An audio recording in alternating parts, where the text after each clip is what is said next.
ಯಾಗಾಂತ್ಯದಲ್ಲಿ ಎಲ್ಲರಿಗೂ ತಾರತಮ್ಯಾನುಸಾರವಾಗಿ ಅಂದರೆ ಅವರವರ ಆತ್ಮೀಯತೆ ಸ್ಥಾನಮಾನಗಳಿಗೆ ತಕ್ಕಂತೆ ಸಮ್ಮಾನ ಗೌರವ ಅರ್ಘ್ಯ ಕೊಡಬೇಕಾಗುತ್ತದೆ.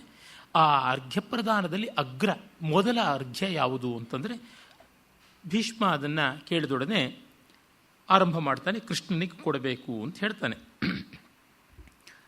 ಯಾರ್ಯಾರ ಕೊಡಬೇಕು ಅಂತ ಮೊದಲು ಆರಂಭ ಮಾಡಿ ಉಪಕ್ರಮ ಮಾಡಿ ಮತ್ತೆ ಕೃಷ್ಣನಿಗೆ ಅಂತ ಹೇಳುವುದಾಗುತ್ತದೆ. ಏವಂ ರಾಜಾನಮುಪಶ್ಲೋಕ್ಯ ಪ್ರಶ್ನಸ್ಯ ಉತ್ತರಮಾಹ ಅಂತ ಮಲ್ಲಿನಾಥ ಬರೀತಾನೆ. ಆ ರಾಜರಿಗೆ ಹೇಗೆ ಹೇಳಬೇಕು ಆ ರೀತಿಯಲ್ಲಿ ಹೇಳುವುದಾಗುತ್ತದೆ. ಯಾರಿಗೇ ಒಬ್ಬರಿಗೆ ಒಂದು ವಿಚಾರ ತಿಳಿಸುವಾಗ ಅವ್ರಿಗೊಂದು ಒಳ್ಳೆ ಮಾತು ಹೇಳಿ ಪೀಠಿಕೆಯ ಮೂಲಕವಾಗಿ ಮತ್ತೆ ಆರಂಭ ಮಾಡಿದ್ರೆ ಒಂದು ಸುಮುಖತೆ ಬರ್ತದೆ. ಅದು ನೋಡಿ, ನಿನಗೇ ಗೊತ್ತು ಗುಣದೋಷ ಕೋವಿದನಾಗಿದ್ದೀಯಾ, ನನಗೆ ನೀನು ನಿರ್ಣಯಾಧಿಕಾರವನ್ನು ಕೊಟ್ಟಿದ್ದೀಯಾ, ಸಲಹೆ ಕೊಡು ಅಂತ ಕೇಳಿದ್ದೀಯಾ ಅಂದರೆ ಅದು ಕೇವಲ ದೊಡ್ಡವ್ರನ್ನ ಕೇಳಬೇಕು ಅಂತನ್ನುವ ಶಾಸ್ತ್ರಪೂರ್ಣತೆಗಾಗಿ ನೀನು ಕೇಳ್ತಿದ್ದೀಯೇ ಹೊರತು ಅನಿವಾರ್ಯತೆ ಏನೂ ಇಲ್ಲ ಅಂತನ್ನುವುದು. ಅಂದರೆ ನಿನಗೆ ಗೊತ್ತು ಅಂತ. ಹೀಗೆ ನಾವು ಯಾರಿಗೇ ಆಗಲಿ ಒಂದು ವಿಚಾರ ತಿಳಿಸುವ ಮುನ್ನ ನೀವು ಬಲ್ಲಿರಿ, ಆದರೆ ನಾನು ಹೇಳೋದು ಹೊಸ್ತಲ್ಲ ಅನ್ನುವ ಪೀಠಿಕೆಯಿಂದ ಹೇಳಿದರೆ ನಾವು ಹೇಳಿದ್ದಕ್ಕೆ ಅವರು ಖಂಡಿತವಾಗಿ ಸಮ್ಮತಿ ಸೂಚಿಸ್ತಾರೆ. ಸೀತೆಯಂಥ ಸೀತೆಯೇ ಶ್ರೀರಾಮನಿಗೊಮ್ಮೆ ಸ್ನೇಹಾಚ್ಚ ಬಹುಮಾನಾಚ್ಚ ಸ್ಮಾರಯೇ ನತು ಶಿಕ್ಷೆಯೇ ಅಂತ ಹೇಳ್ತಾಳೆ. ನಿನ್ನ ಮೇಲಿನ ಪ್ರೀತಿ ಗೌರವ ಸ್ನೇಹ ವಿಶ್ವಾಸಗಳ ಕಾರಣ ಇವೆಲ್ಲ ನೆನಪಿಸಿಕೊಡ್ತಾ ಇದ್ದೀನಿ ಅಂದರೆ ನಿನಗೆ ಗೊತ್ತಿರುವಂಥದ್ದೇ ಹೊರತು ನ ಶಿಕ್ಷೆಯೇ ನಿನಗೆ ಪಾಠ ಹೇಳೋದಿಕ್ಕೆ ಅಂತ ಅಲ್ಲ ಅಂತ. ಇದು ಒಂದು ನಯ, ಇದು ಒಂದು ಸೌಜನ್ಯ. ಆ ಥರದ ಸೂಕ್ಷ್ಮಗಳನ್ನು ನಮ್ಮ ಕಾವ್ಯಗಳು ಎಷ್ಟೋ ಹೇಳುತ್ತವೆ. ತಾತ್ಪರ್ಯತಃ ಜೀವನದಲ್ಲಿ, ವ್ಯವಹಾರ ಪ್ರಪಂಚದಲ್ಲಿ, ವಿದ್ಯಾ ಪ್ರಪಂಚದಲ್ಲಿ, ತತ್ವ ಪ್ರಪಂಚದಲ್ಲಿ ಹೇಗೆ ನಡ್ಕೊಳ್ಬೇಕು ಅಂತ ಗೊತ್ತಾಗುತ್ತಲ್ಲ. ಸ್ನಾತಕಂ ಗುರುಮಭೀಷ್ಟ ಮೃತ್ವಿಜಂ ಸಂಯಜ ಸಹ ಮೇದಿನಿ ಪತಿಂ ಅರ್ಘಭಾಜ ಇತಿ ಕೀರ್ತಯಂತಿ ಷಟ್ ತೇ ಯುಗಪದ ಆಗತಾ ಸದಃ. ಯಾರ್ಯಾರು ಪೂಜಾರ್ಹರು? ಸ್ನಾತಕ, ಗುರು, ಅಭೀಷ್ಟ, ಋತ್ವಿಕ್, ಸಂಯುಕ್, ಮೇದಿನೀಪತಿ ಅಂತಕ್ಕಂಥದ್ದು. ಅಂದರೆ ಸ್ನಾತಕ ವಿದ್ಯೆಯನ್ನೆಲ್ಲ ಸಂಪೂರ್ಣವಾಗಿ ಮಾಡಿ, ವಿದ್ಯೆಯನ್ನೆಲ್ಲ ಚೆನ್ನಾಗಿ ಕಲಿತು ಗೃಹಸ್ಥಾಶ್ರಮಕ್ಕೆ ಕಾಲಿಡಬೇಕು ಅನ್ನುವ ಹೊಸಲಿನಲ್ಲಿರ್ತಕ್ಕಂಥವನು ಸ್ನಾತಕ ಅಂತ. ಅಂದರೆ ನಮ್ಮಲ್ಲಿ ಫ್ರೆಶ್ ಗ್ರ್ಯಾಜುಯೇಟಿಗೆ ಅಷ್ಟು ದೊಡ್ಡ ಗೌರವ ಕೊಟ್ಟಿದ್ದಾರೆ. ನಮ್ಮಲ್ಲಿ ಮಧುಪರ್ಕ ಅನ್ನುವ ಒಂದು ವಿಶೇಷ ಉಂಟು. ಮಧುಪರ್ಕ ಯಾರಿಗೆ ಕೊಡಬೇಕು ಅಂತಂದರೆ ಉನ್ನತರಾಗಿರಬೇಕು, ಲೋಕದಲ್ಲಿ ಗೌರವನೀಯರಾಗಿರಬೇಕು, ಸನ್ಯಾಸಿಯಾಗಿರಬೇಕು, ಸಮ್ರಾಟ್ ಆಗಿರಬೇಕು, ಗುರುವಾಗಿರಬೇಕು, ತಂದೆಯ ರೀತಿಯ ಬಂಧುವಾಗಿರಬೇಕು, ಹೀಗೆಲ್ಲ ಉಂಟು. ಅದರೊಳಗೆ ಸ್ನಾತಕನಿಗೆ ಒಂದು ಗೌರವ ಸ್ಥಾನ ಕೊಟ್ಟಿದ್ದಾರೆ. ಅಂದರೆ ಒಬ್ಬ ಫ್ರೆಶ್ ಗ್ರ್ಯಾಜುಯೇಟ್ ಆದವನು ಗುರುಕುಲದಿಂದ ವಿದ್ಯಾಭ್ಯಾಸವನ್ನು ವೇದಾಭ್ಯಾಸವನ್ನೆಲ್ಲ ಮುಗಿಸಿಕೊಂಡು ಬಂದವನಿಗೆ ಅಷ್ಟು ದೊಡ್ಡ ಬೆಲೆ ಸಲ್ಲಬೇಕು ಅಂತ. ಆ ವಸ್ತು ಏನು ದೊಡ್ಡದಲ್ಲ. ಅದೇನು ಮಧುಪರ್ಕ ಅಂತಂದರೆ ಜೇನು, ಮೊಸರು, ಅರಳು ಸೇರಿಸ್ತಕ್ಕಂಥದ್ದು. ಸಮಾಂಸ ಅಮಾಂಸ ಅಂತ ಎರಡು ರೀತಿಯಾಗಿ ಶಾಸ್ತ್ರಕಾರರು ಹೇಳ್ತಾರೆ. ಅಮಾಂಸ ಅಂದರೆ ಇಷ್ಟೇ, ಸಮಾಂಸ ಅಂದರೆ ಗೋಮಾಂಸ ಬರುತ್ತದೆ. ಅದಕ್ಕೆ ಯಾರೂ ಭಯಪಡಬೇಕಾಗಿಲ್ಲ. ತಾತ್ಪರ್ಯತಃ ಸರಳವಾದ ವಸ್ತುಗಳಿಂದ ಮಾಡಲ್ಪಟ್ಟಂಥ ಒಂದು ಬಗೆಯ ಖಾದ್ಯ, ಆದರೆ ಅದಕ್ಕೆ ಅಷ್ಟು ಗೌರವ ಅಂತ. ಅಂದರೆ ವಸ್ತುವಿಗಿಂತಲೂ ಇಷ್ಟೇ ಜನಕ್ಕೆ ಕೊಡುವುದು ಅಂತ ಹೇಳುವ ಮೂಲಕ ಅದರದ್ದು ಗೌರವ ಅಂತ. ಯಾವತ್ತೂ ಪ್ರಶಸ್ತಿ ಪುರಸ್ಕಾರಗಳು ಕೆಲವೊಮ್ಮೆ ಸಿಕ್ಕಾಪಟ್ಟೆ ದುಡ್ಡು ಸತ್ಕಾರ ದುಬಾರಿ ಇದ್ದರೆ ಕಾಂಪಿಟೇಷನ್ ಜಾಸ್ತಿ ಇರುತ್ತದೆ. ಹಾಗಲ್ಲದೆ ಆ ವಸ್ತುವಿನ ಮೌಲ್ಯ ಅನ್ನೋದು ದೊಡ್ಡದೇ ಹೊರತು ವಸ್ತುವಿನ ತಥ್ಯ ಯಾವುದಿದೆ, ಅದರ ಮೆಟೀರಿಯಲ್ ವ್ಯಾಲ್ಯೂ ವಿಶೇಷವಲ್ಲ ಅಂತಂದಾಗ ಅದಕ್ಕೆ ತುಂಬ ದೊಡ್ಡ ಬೆಲೆ ಬರುತ್ತದೆ. ಮತ್ತು ಆ ಬೆಲೆ ಬರುವಂತೆ ನಡ್ಕೊಳ್ಬೇಕು.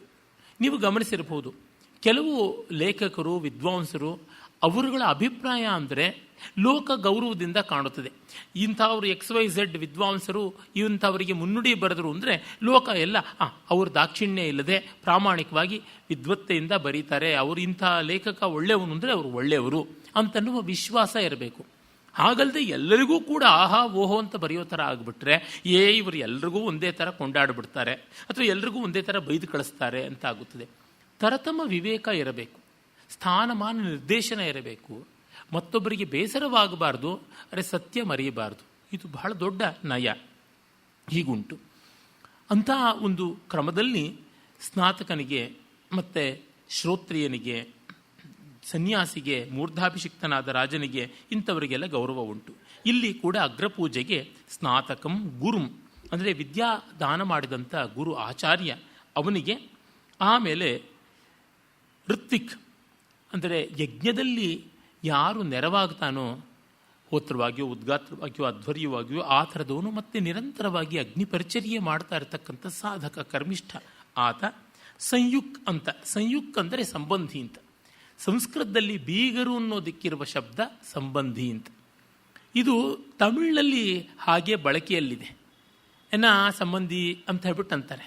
ಅವರ ಎಂಗಳೊಡೆ ಸಂಬಂಧಿ ಅಂತಾರೆ. ಅಲ್ಲಿ ಅಲ್ಪ ಪ್ರಾಣ ಮಾಡಿಬಿಡ್ತಾರೆ ಸಂಬಂಧಿ ಅಂತ.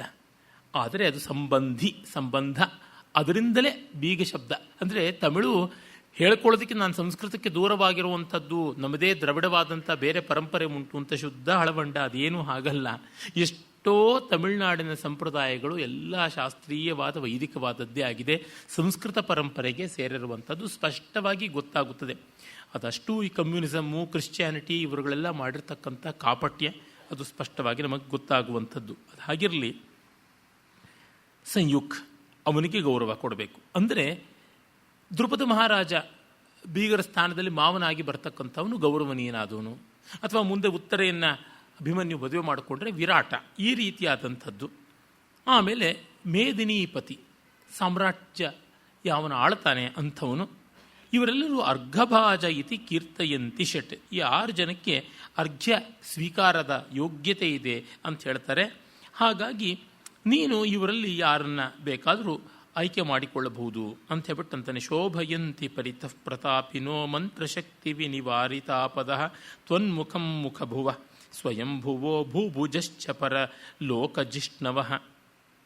ಹಾಗಾಗಿ ಇವರಲ್ಲಿ ಮಂತ್ರಶಕ್ತಿಯಿಂದ ಆಪತ್ತುಗಳನ್ನೆಲ್ಲ ನಿವಾರಣೆ ಮಾಡ್ತಕ್ಕಂಥವರು, ಇಹಲೋಕ ಪರಲೋಕಗಳನ್ನೆಲ್ಲ ಗೆದ್ದಂಥವರು, ವೈದಿಕರು, ಶ್ರೋತ್ರಿಯರು ಮತ್ತು ಜಗತ್ತನ್ನೆಲ್ಲ ಗೆದ್ದು ದಿಗಂತ ವಿಶ್ರಾಂತ ಕೀರ್ತಿಗಳಾಗಿರ್ತಕ್ಕಂಥ ಮಹಾರಾಜರು, ವಿದ್ಯಾವಂತರುಗಳು, ವಿದ್ವಾಂಸರು, ಆತ್ಮೀಯರು ಎಲ್ಲರೂ ಇದ್ದಾರೆ. ಇವರಲ್ಲಿ ಯಾರನ್ನು ಬೇಕಾದರೂ ನೀನು ಆರಾಧನೆ ಮಾಡ್ಬೋದು. ಅತ್ರ ಚೈಷ ಸಕಲೇಪಿ ಭಾತಿ ಮಾಂ ಪ್ರತ್ಯಶೇಷ ಗುಣ ಬಂಧುರರ್ಹತಿ ಭೂಮಿದೇವ ನರದೇವ ಸಂಗಮೇ ಪೂರ್ವದೇವ ರಿಪು ರರ್ಹಣಾಂ ಹರಿಹಿ. ಹೀಗೆ ಇಲ್ಲಿ ಎಲ್ಲರೂ ಇದ್ದಾಗಲೂ ಕೂಡ ಅತ್ರ ಚೈಷ ಸಕಲೇಪಿ ಭಾತಿ, ಎಲ್ಲರೂ ಕೂಡ ಇದ್ದಾಗಲೂ ಪ್ರತ್ಯಶೇಷ ಗುಣಬಂಧುರರ್ಹತಿ, ಅಶೇಷ ಗುಣಬಂಧುವಾಗಿರ್ತಕ್ಕಂಥವನು, ಸಕಲ ಗುಣಗಳಿಂದ ಕೂಡಿ ಸಕಲ ರೀತಿಯ ಬಾಂಧವ್ಯವನ್ನು ಪಡ್ಕೊಂಡು ಸಕಲ ಗೌರವಾರಾಧನೆಗಳಿಗೆ ಪಾತ್ರನಾಗಬಲ್ಲವನು ಅವನು ಯಾರು? ಭೂಮಿ ದೇವ ನರದೇವ ಸಂಗಮೆ. ಈ ವೈದಿಕರು, ಶ್ರೋತ್ರಿಯರು, ವಿದ್ವದ್ಬ್ರಾಹ್ಮಣರು, ಮೂರ್ಧಾಭಿಷಿಕ್ತರಾದ ಕ್ಷತ್ರಿಯೋತ್ತಮರು, ರಾಜಾವತಂಸರು ಎಲ್ಲ ಇರುವಲ್ಲಿ ಕೃಷ್ಣ ಹರಿಹಿ ಅರ್ಹಣಾಂ ಅರ್ಹತಿ, ಗೌರವವನ್ನು ಖಂಡಿತ ಪಡ್ಕೊಳ್ಳೋದಕ್ಕೆ ಅರ್ಹನಾಗಿದ್ದಾನೆ. ಅದು ನಿನಗೆ ಗೊತ್ತಿಲ್ವಾ? ಅದರಿಂದಾಗಿ ನಾನು ಹೇಳ್ತೀನಿ. ಧ್ಯೇಯಮೇಕಮಪತೆ ಸ್ಥಿತಂ ಧಿಯ ಸ್ತುತ್ಯಮುತ್ತಮಮತೀತ ವಾಕ್ಪಥಂ ಆಮನಂತಿಯಮುಪಾಸ್ಯಮಾದರ ದೂರವರ್ತಿನಮತೀವ ಯೋಗಿನಃ. ಇಂಥವನನ್ನು ಧ್ಯೇಯಂ ಏಕಪದೇ, ನಿಜವಾಗಿ ಏಕಮೇವ ಅದ್ವಿತೀಯವಾದ ಧ್ಯೇಯ ವಸ್ತು ಅಂತ ಯೋಗಿಗಳು ಭಾವಿಸ್ತಾರೆ ಅಂತ. ಅಂದರೆ ಪರತತ್ವ ಇವನು, ಪರಮಪುರುಷ ಇವನು ಅಂತ ಕೂಡ ಧ್ಯಾತವ್ಯ, ಮಂತವ್ಯ, ಜ್ಞಾತವ್ಯ ಹೀಗೆಲ್ಲ ಅವನನ್ನು ಭಾವಿಸಿಕೊಂಡಿದ್ದಾರೆ. ಸ್ತುತ್ಯಂ, ಅತ್ಯಂತ ಸ್ತುತಿಶೀಲನಾದವನು, ಸ್ತವನೀಯನಾದವನು ಅಂತ ಇವನನ್ನು ಭಾವಿಸಿಕೊಂಡಿದ್ದಾರೆ. ಯಾರನ್ನು ಕೊಂಡಾಡಬೇಕು ಅಂದರೆ ಈತನ ಕೊಂಡಾಡಬೇಕು, ಆ ಮೂಲಕವಾಗಿ ಯಾವುದೇ ದೋಷ ಉಂಟಾಗೋಲ್ಲ ಅಂತ. ಅತೀತ ವಾಕ್ಪಥಂ, ಮತ್ತೆ ಮಾತಿಗೆ ಮೀರದವನು ಇವನು ಧ್ಯೇಯ. ಅದೇ ಸಂದರ್ಭದಲ್ಲಿ ಧಿಯ ಅತೀತಂ, ಇವನು ಬುದ್ಧಿಗೆ ಮೀರಿದವನು, ಆದರೆ ಇವನು ಧ್ಯಾನಕ್ಕೆ ಅರ್ಹನಾದವನು. ಧ್ಯಾನ ಮಾಡುವುದು ಬುದ್ಧಿಪೂರ್ವಕವಾಗಿ, ಧಿಯ ಅಯನಂ ಧ್ಯಾನಂ ಅಂತೀವಿ, ಬುದ್ಧಿಯ ಹಾದಿಯನ್ನು ಧ್ಯಾನ ಅಂತ. ಆದರೆ ಇವನು ಬುದ್ಧಿಗೆ ಮೀರಿದವನು. ಮತ್ತು ಇವನೊಬ್ಬನೇ ಸ್ತವನೀಯ, ಇವನನ್ನೇ ನಾವು ಸ್ತುತಿ ಮಾಡಬೇಕು ಅಂತ. ಆದರೆ ಇವನು ಅತೀತ ವಾಕ್ಪಥಂ, ಮಾತಿಗೆ ಮೀರಿದವನು. ಸ್ತೋತ್ರ ಅಂದರೆ ಮಾತನ್ನು ಬಳಸಿಯೇ ಮಾಡುವುದು, ಆದರೆ ಇವನು ಮಾತಿಗೆ ಮೀರಿದವನು ಅಂತ. ವಿರೋಧಾಭಾಸ ಅಲಂಕಾರ ತುಂಬ ಸೊಗಸಾಗಿದೆ. ಆಮನಂತಿ ಯಮುಪಾಸ್ಯ ಮಾದರ ದೂರವರ್ತಿನ ಮತೀವ ಯೋಗಿನಃ. ಉಪಾಸ್ಯ, ಉಪಾಸ್ಯ ಅಂತಂದರೆ ಹತ್ತಿರಕ್ಕಿಟ್ಟುಕೊಳ್ಳಬೇಕಾದವನು ಅಂತ. ಉಪ ಅಂದರೆ ಹತ್ತಿರಕ್ಕೆ, ಆಸ್ಯ ಕುಳಿತುಕೊಳ್ಬೇಕಾದದ್ದು, ಇಡಲ್ಪಡಬೇಕಾದದ್ದು ಅಂತ. ಉಪಾಸನೆ ಅಂದರೆ being close, feeling the proximity. D V ಜಿಯವರು ಹೇಳ್ತಾರೆ, ಭಗವತ್ ಸಮಕ್ಷತಾಭ್ಯಾಸ ಅಂತ ಅದ್ಭುತವಾದ ಪದ ಜೀವನ ಧರ್ಮಯೋಗದಲ್ಲಿ ಹೇಳ್ತಾರೆ. Feeling the presence of the lord ಅಂತ. ನಿರಂತರವಾಗಿ ಭಗವತ್ ಸಾನ್ನಿಧ್ಯಾನುಭವ ನಮಗೆ ಆಗಬೇಕು. ಇದು ಬಹಳ ದೊಡ್ಡ ಭಾವ, ದೊಡ್ಡ ಸಂಸ್ಕಾರ. ಹಾಗಿದ್ದಾಗ ಬುದ್ಧಿ ಹಳ್ಳ ಹಿಡಿಯೋಲ್ಲ, ಅಡ್ಡದಾರಿಗೆ ಹೋಗೋದಿಲ್ಲ ಅಂತ. ಮತ್ತೆ ಮತ್ತೆ ಭಗವತ್ ಸಾನ್ನಿಧ್ಯವನ್ನು ಅಭ್ಯಾಸ ಮಾಡಿಕೊಳ್ಳಬೇಕು. ಭಗವತ್ ಸಾನ್ನಿಧ್ಯವಿದ್ದಲ್ಲಿ ನಾವು ತಪ್ಪು ಮಾಡೋದಕ್ಕೆ ಆಗೋದಿಲ್ಲ. ಅಯ್ಯೋ ಭಗವದ್ ಅಪಚಾರವಾಗುತ್ತದಲ್ಲ ಅಂತ. ಕನಕದಾಸರ ಬದುಕಿನಲ್ಲಿ ಆ ಕಥೆ ತುಂಬ ಚೆನ್ನಾಗಿದೆಯಲ್ಲ. ಯಾರೂ ಕಾಣದಡಿಯಲ್ಲಿ ಬಾಳೆಹಣ್ಣು ತಿಂದು ಬಾ ಅಂತಂದರೆ ಯಾರೂ ಕಾಣದ ಜಾಗ ಇಲ್ಲವೇ ಇಲ್ಲ ಅಂತ. ಇದು ದೊಡ್ಡ ಸಮಸ್ಯೆ. ಏನೋ ಗೊತ್ತಿಲ್ಲದೆ ಹುಷಾರಾಗಿ ಜೋಪಾನವಾಗಿ ಉಪಾಯವಾಗಿ ಮಾಡಿಬಿಡು ಕೆಲಸನ ಅಂದರೆ ಅದು ಹೇಗಾಗುತ್ತದೆ? ಎಲ್ಲ ಕಡೆಯಲ್ಲಿಯೂ ಅವನಿರುವಾಗ. ಮೃಚ್ಛಕಟಿಕದಲ್ಲಿ ತುಂಬ ದಿವ್ಯವಾಗಿ ಪ್ರಕರಣ ಬರುತ್ತದೆ. 8ನೇ ಅಂಕದಲ್ಲಿ, ಜೀರ್ಣೋದ್ಯಾನ ಅಂಕ ಅಂತ, ವಸಂತ ಸೇನೆಯನ್ನು ಕೊಂದು ಬಿಡಬೇಕು ಅಂತ ಶಕಾರ ತನ್ನ ಜೊತೆಯಲ್ಲೇ ಇರತಕ್ಕಂಥ ವಿಟನಿಗೆ ಹೇಳ್ತಾನೆ. ಅಯ್ಯಯ್ಯೋ, ಎಲ್ಲಾದರೂ ಉಂಟೆ? ಸೂರ್ಯ, ಚಂದ್ರ, ವಾಯು, ನವಗ್ರಹಗಳು, ಸಪ್ತ ಮರುತರು, ಅಷ್ಟ ದಿಕ್ಪಾಲಕರು, ಹೀಗೆ ಎಲ್ಲ ನೋಡ್ತಾ ಇರುವಾಗ ನಾನು ಹೇಗೆ ಮಾಡಲಿ? ಇದು ತಪ್ಪು. ಸರ್ವಸಾಕ್ಷಿಗಳಾಗಿ ದೇವತೆಗಳಿದ್ದಾರೆ ಅಂದರೆ ನನ್ನ ಶಾಲನ್ನು ಅಡ್ಡ ಇಡ್ತೀನಿ, ನೀನು ಕೊಂದುಬಿಡು ಅಂತಾನೆ. ಆಮೇಲೆ ಇಲ್ಲ ಇಲ್ಲ ಅಂತ ಅವನು ಬೈದು ದೂರ ಹೋದ ಮೇಲೆ ಬಂಡಿ ಓಡಿಸ್ತಕ್ಕಂಥ ಸ್ಥಾವರಕನನ್ನು ಕರೀತಾನೆ. ಸ್ಥಾವರಕ ಬಾಯಿಲ್ಲಿ ಅಂತಾನೆ ಬರ್ತಾನೆ. ನಾನು ತಿಂದುಬಿಟ್ಟಿದ್ದು ಊಟ ಕೊಟ್ಟರೆ ಏನು ಮಾಡ್ತೀಯಾ? ಸಂತೋಷವಾಗಿ ತಿಂತೀನಿ. ಉಟ್ಟುಬಿಟ್ಟಿದ್ದಂಥ ಬಟ್ಟೆ ಕೊಟ್ಟರೆ ಸಂತೋಷವಾಗಿ ಉಟ್ಕೋತೀನಿ, ಎಲ್ಲ ಮಾಡ್ತೀನಿ ಅಂತ. ಹಾಗಿದ್ರೆ ನಾನು ಹೇಳಿದ್ದೆಲ್ಲ ಮಾಡ್ತೀಯಾ? ಖಂಡಿತ ಮಾಡ್ತೀನಿ. ಆ ಥರ ಇದ್ದರೆ ಇವಳನ್ನು ಕೊಂದು ಬಿಡು ಅಂತ. ಅದು ಏನು, ಏನಾದ್ರು ಪಾಪ ಇಲ್ಲದೆ ಏನೂ ಮಾಡ್ತೀನಿ ಅಂತಾನೆ. ಪಾಪ ಒಂದು ಲೇಷವೂ ಇಲ್ಲ ಇಲ್ಲಿ, ಇವಳೊಂದು ಕೊಂದು ಬಿಡು ಅಂದರೆ ಎಲ್ಲಾದರೂ ಉಂಟೆ ಬಡಿಯಾ? ಪರಲೋಕ ಅಂತ ಇದೆಯಂತೆ, ಅದನ್ನು ದಾಟಿ ಹೋಗಬೇಕು ಅಂತಂದರೆ ಒಂದು ನದಿ ಅಡ್ಡ ಬರುತ್ತದೆ. ಆ ನದಿಯನ್ನು ದಾಟೋದಕ್ಕೆ ಹೇಗೆ? ಅಲ್ಲಿ ನನಗೆ ನೌಕೆ ಸಿಗೋಲ್ಲ ಅಂತ. ಇಲ್ಲಿಂದಲೇ ಮಾಡಿಸ್ಕೊಡ್ತೀನಿ ಒಂದು ಹಡಗು, ಯೋಚನೆ ಮಾಡಬೇಡ ಅಂತಾನೆ. ಆದರೆ ಕೇಳೋದಿಲ್ಲ. ಹೀಗೆ ಭಗವತ್ ಸಮಕ್ಷತಾಭ್ಯಾಸದಿಂದ ನಮಗೆ ತಿದ್ದಿಕೆಗೆ ಅವಕಾಶ ಆಗುತ್ತದೆ. ಸೆಲ್ಫ್ ಕರೆಕ್ಟಿಂಗ್ ಫ್ಯಾಕ್ಟರ್ ಅಂತೀವಲ್ಲ, ಅದು ತಾನಾಗಿ ಬರುವಂಥದ್ದಾಗುತ್ತದೆ. ಅದು ಉಪಾಸ್ಯ ಅಂತ. ನಿಮ್ಮ ಉಪಾಸ್ಯ ದೇವತೆ ಯಾವುದು ಅಂದರೆ, ನೀವು ಹತ್ತಿರ ಮಾಡಿಕೊಂಡ ದೇವರು ಯಾರು ಅಂತ. Whom do you feel close ಅಂತ. ನಾವು ದೇವರ ಮನೇಲಿ ಇಟ್ಟು ಪೂಜೆ ಮಾಡೋದು ಮಾತ್ರ ಅಂತ ಭಾವಿಸಿಕೊಂಡ್ರೆ ಅಪೂರ್ಣ, ತಪ್ಪಲ್ಲ. ಅದು ದೇವರ ಮನೆಯಲ್ಲಿ ಇಡಬೇಕು, ಪೂಜೆ ಮಾಡಬೇಕು, ಅದೆಲ್ಲ ಸರಿಯೇ. ಆದರೆ ನಿರಂತರ ನೈಕಟ್ಯ ಯೋಗ ಅದು ಬಹಳ ಬೇಕಾಗಿರ್ತಕ್ಕಂಥದ್ದು. ಹಾಗಿದ್ದಾಗ ಯಸ್ಯ ಬ್ರಹ್ಮಣಿ ರಮತೆ ಚಿತ್ತಂ ನಂದತೆ ನಂದತೆ ನಂದತ್ಯೇವ ಅಂತ ಅಲ್ಲಿಂದ ಹದಗೆಡೋದಿಲ್ಲ. ಇದು ಉಪಾಸ್ಯ ದೇವತೆ ಅನ್ನೋದನ್ನು ಸಂಗೀತ ಶಾಸ್ತ್ರದ ಜೊತೆಗೆ ಸಮೀಕರಿಸಿ ಹೇಳೋದಿದ್ರೆ, ನಮಗೆ ಯಾರಾದರೂ ಶ್ರುತಿ ಹಾಕಬೇಕು ಅಂದರೆ ಅಥವಾ ಪಕ್ಕವಾದ್ಯ ನುಡಿಸಬೇಕು ಅಂದರೆ ನಿಮ್ಮ ಶ್ರುತಿ ಎಷ್ಟು ಅಂತ ಕೇಳ್ತಾರೆ. 1ನೇ ಮನೆನಾ, 1.5ನೇನಾ, 4ನೇ ಮನೆನಾ, 5ನೇ ಮನೆನಾ ಅಂತ ಕೇಳ್ತಾರೆ. ಶ್ರುತಿ ಅನ್ನೋದು ಆ ಹೊತ್ತಿಗೆ ಟ್ಯೂನ್ ಮಾಡ್ಕೊಳ್ಳೋದಾದರೂ ನಿರಂತರವಾಗಿ ನಮ್ಮೊಳಗಿರಬೇಕಾಗುತ್ತದೆ. ಹಾಗಾಗಿ ನನ್ನ ಸುಖವಾದ ರೀತಿಯ ಹಾಡಿಕೆಗೆ ಒದಗಿ ಬರತಕ್ಕಂಥ ಕಂಠದ ಸ್ಥಾಯಿ ಅಂತ ಭಾವ ಇರಬೇಕು. ಆ ಥರ ಇದ್ದರೆ ಮಾತ್ರ ಹಾಡಬಹುದು. ತಂಬೂರಿ ಹೊರಗಡೆ ಮೊಳಗಲಿ ಮೊಳಗದೆ ಹೋಗಲಿ, ನಮ್ಮೊಳಗಡೆ ಒಂದು ತಂಬೂರಿ ನಿರಂತರವಾಗಿ ಮೊಳಗ್ತಾ ಇರಬೇಕು. ನನ್ನ ಸಂಗೀತ ವಿದ್ಯಾಗುರುಗಳು ನಾಗವಲ್ಲಿ ನಾಗರಾಜ್ ಅವರು ಬಹಳ ವರ್ಷಗಳಿಂದ ಪರಿಚಯ. 91ನೇ ಇಸ್ವಿನಲ್ಲೋ 90ನೇ ಇಸ್ವಿನಲ್ಲೋ ಅವ್ರ ಮೊದಲಿಗೆ ಪರಿಚಯವಾಗಿದ್ದು. ಅವ್ರನ್ನ ನೋಡಿದಾಗ ನಮ್ಮ ತಾಯಿ ಮೊದಲಿಗೆ ಮನೆಗೆ ಬಂದು ಅವ್ರು ಹಾಡ್ತಾ ಇದ್ದಾಗ ಆಶ್ಚರ್ಯ ಪಡ್ತಾ ಇದ್ರು. ಏನಂದರೆ, ಅವರು ಯಾವ ಸನ್ನಿವೇಶದಲ್ಲೂ ಕೂಡ ಟಕ್ಕಂತ ಸ್ವಿಚ್ ಆನ್ ಮಾಡ್ದಂಗೆ ಶುರು ಮಾಡ್ತಾರಲ್ಲೋ, ಅಂತ ಸಾಪಾಸಾನು ಒಂದು ಗುಣಕ್ಕೊಳ್ಳೋದು ಇಲ್ಲ. ಅದು ಹೇಗೋ ಅಂತ ಹೇಳ್ತಾ ಇದ್ರು. ಅದು ಅವರ ಶಿಷ್ಯರಿಗೆ, ನಮಗೆ ಯಾರಿಗೆ ಪಾಠ ಹೇಳ್ಕೊಡೋವಾಗಲೂ ನಮ್ಮ ಶ್ರುತಿಗೆ ಅವ್ರು ಪಾಠ ಹೇಳ್ಕೊಡೋರು. ಕೇಳಿದ್ರೆ ಅವ್ರು ಹೇಳ್ತಾ ಇದ್ರು, ಒಳಗಡೆ ಒಂದು ತಂಬೂರಿ ಇದ್ದರೆ ಆಯಿತು, ಹೊರಗಡೆ ತಂಬೂರಿ ಬಗ್ಗೆ ಚಿಂತೆ ಮಾಡಬೇಕಾಗಿಲ್ಲ ಅಂತ. ಇದು ಬಹಳ ಮುಖ್ಯ. ಉಪಾಸ್ಯ ಅಂತಂದರೆ ಆ ಅರ್ಥದಲ್ಲಿ, ಹತ್ತಿರದಲ್ಲಿ ಹಾಸ್ಯ ಕೂತ್ಕೊಂಡಿರ್ತಕ್ಕಂಥದ್ದು. ನಮ್ಮೊಳಗೆ ನಮ್ಮ ಶ್ರುತಿ ಹೇಗೆ ಕೂತಿರುತ್ತೋ, ನಮ್ಮೊಳಗೆ ನಮ್ಮ ಆರಾಧ್ಯವಾದಂಥ ಭಗವತ್ ಸ್ವರೂಪ ಇರಬೇಕು. ಆ ತತ್ವ ನಮ್ಮಲ್ಲಿ ಸ್ಫುರಿಸಬೇಕು, ಸ್ಫುಟವಾಗಬೇಕು. ಹಾಗಾಗಿ ಆಮನಂತಿಯಂ ಉಪಾಸ್ಯಂ ಆದರಾತ್ ದೂರವರ್ತಿನ ಮತೀವ ಯೋಗಿನಃ. ಅವು ನೋಡಿದ್ರೆ ನಮ್ಮಲ್ಲಿ ಇದ್ದು ಉಪಾಸಿತನಾಗಬೇಕು ಅಂತ. ಆದರೆ ತುಂಬ ದೂರವಾದ ವಸ್ತು, ಪರಂಪರಸ್ತಾತ್, ತುಂಬ ದೂರವಾದದ್ದು. ಅಂದರೆ ಆ ಭಗವತ್ತತ್ವ ಅಷ್ಟು ಭೂಮವಾದದ್ದು, ಭವ್ಯವಾದದ್ದು, ನಮ್ಮ ಅಂತರಂಗ ಹಿಡ್ಕೊಳ್ಳೋಕ್ಕೆ ಆಗದೇ ಇರತಕ್ಕಂಥದ್ದು. ಈ ಥರದ ವಿರೋಧಾಭಾಸಗಳು ಉಂಟು. ಪದ್ಮಭೂರಿತಿ ಸೃಜನ್ ಜಗತ್ರ ರಜಃ ಸತ್ವಮಚ್ಯುತ ಇತಿ ಸ್ಥಿತಿಂ ನಯನ್ ಸಂಹರನ್ ಹರ ಇತಿ ಶ್ರಿತಸ್ತಮ ಸಂಹರನ್ ಹರ ಇತಿ ಶ್ರಿತಸ್ತಂ ತ್ರೈಧಮೇಶ ಭಜತಿ ತ್ರಿಭಿರ್ಗುಣೈ. ಇವನು ಪದ್ಮಭೂಹು, ಕಮಲದಲ್ಲಿ ಹುಟ್ಟಿದವನು ಅಂತ ಹೇಳಿ ಬ್ರಹ್ಮ. ಅದೇ ರೀತಿಯಲ್ಲಿ ಸತ್ವಮೂರ್ತಿಯಾಗಿ ಸ್ಥಿತಿಯನ್ನು ಕಾಪಾಡುವವನಾಗಿ ಅಚ್ಯುತ ನಾರಾಯಣ ಅಂತ ಅನಿಸ್ಕೊಂಡಿದ್ದಾನೆ. ಬ್ರಹ್ಮನಾಗಿ ರಜೋಗುಣ ರೂಪಿಯಾಗಿ ಸೃಷ್ಟಿ ಮಾಡ್ತಾನೆ. ಸಂಹರನ್ ಹರ ಇತಿ, ಎಲ್ಲವನ್ನ ವಿಡ್ರಾ ಮಾಡಿಕೊಂಡು ವಿಲಯ ಮಾಡಿಕೊಂಡು ಹರ ಅಂತ ತಮಸ್ಸಿನ ಸ್ವರೂಪ ಆಗಿದ್ದಾನೆ. ಶ್ರಿತಸ್ತಮಸ್ತ್ರೈಧಂ ಏಷ, ಮೂರು ಬಗೆಯಲ್ಲಿ ಈತ ಭಜತಿ ತ್ರಿಭಿರ್ಗುಣೈ, ಮೂರು ಗುಣಗಳಿಂದ ಮೂರು ರೀತಿಯಲ್ಲಿ ಜಗತ್ಕಾರ್ಯವನ್ನು ಮಾಡ್ತಾ ಇದ್ದಾನೆ ಅಂತ. ಸತ್ವದಿಂದ ಸ್ಥಿತಿ, ರಜಸ್ಸಿನಿಂದ ಸೃಷ್ಟಿ, ತಮಸ್ಸಿನಿಂದ ವಿಲಯ. ಇದು ಬಿಟ್ಟರೆ ತ್ರಿಮೂರ್ತಿಗಳಲ್ಲಿ ಯಾವುದೇ ಪರಮಾರ್ಥದ ಭೇದ ಇಲ್ಲ. ಏಕೈವ ಮೂರ್ತಿರ್ ಬಿಬಿಧೆ ತ್ರಿಧಾಸ ಅಂತ ಕಾಳಿದಾಸ ಹೇಳ್ತಾನೆ. ರಜೋಜುಷೇ ಜನ್ಮನಿ ಸತ್ವಮೂರ್ತಯೇ ಸ್ಥಿತೌ. ಬಾಣಭಟ್ಟ ತನ್ನ ಕಾದಂಬರಿಯನ್ನು ಆರಂಭ ಮಾಡುವುದೇ ಹೀಗೆ, ರಜೋಜುಷೇ ಜನ್ಮನಿ ಸತ್ವಮೂರ್ತಯೇ ಸ್ಥಿತೌ. ಸ್ಥಿತಿಯಲ್ಲಿ ಸತ್ವಮೂರ್ತಿಯಾಗಿ ತಮಸ್ಸಿನಲ್ಲಿ ನೀನು ವಿಲಯ ಮಾಡ್ತೀಯಾ ಎಲ್ಲವನ್ನ. ಹಾಗಾಗಿ ನೀನು ತ್ರಯೀಮಯನಾಗಿದ್ದೀಯಾ, ತ್ರಿಗುಣ ಸ್ವರೂಪಿಯಾಗಿದ್ದೀಯಾ, ಅದನ್ನೆಲ್ಲ ಮೀರಿರತಕ್ಕಂಥವನಾಗಿದ್ದೀಯಾ ಅಂತ. ನಮ್ಮ ಪ್ರಾಚೀನ ಕವಿಗಳಲ್ಲಿ, ಪ್ರಾಚೀನ ಗ್ರಂಥಗಳಲ್ಲಿ ಎಲ್ಲಿಯೂ ಕೂಡ ಶಿವ ದೊಡ್ಡವನು, ವಿಷ್ಣು ಕೆಳಗಿನವನು, ವಿಷ್ಣು ಮೇಲ್ನವನು, ಶಿವ ಕೆಳಗಿನವನು, ಈ ಥರದ ಕ್ಷುದ್ರ ಬುದ್ಧಿಯ ವಿಷಯ ಇಲ್ಲ.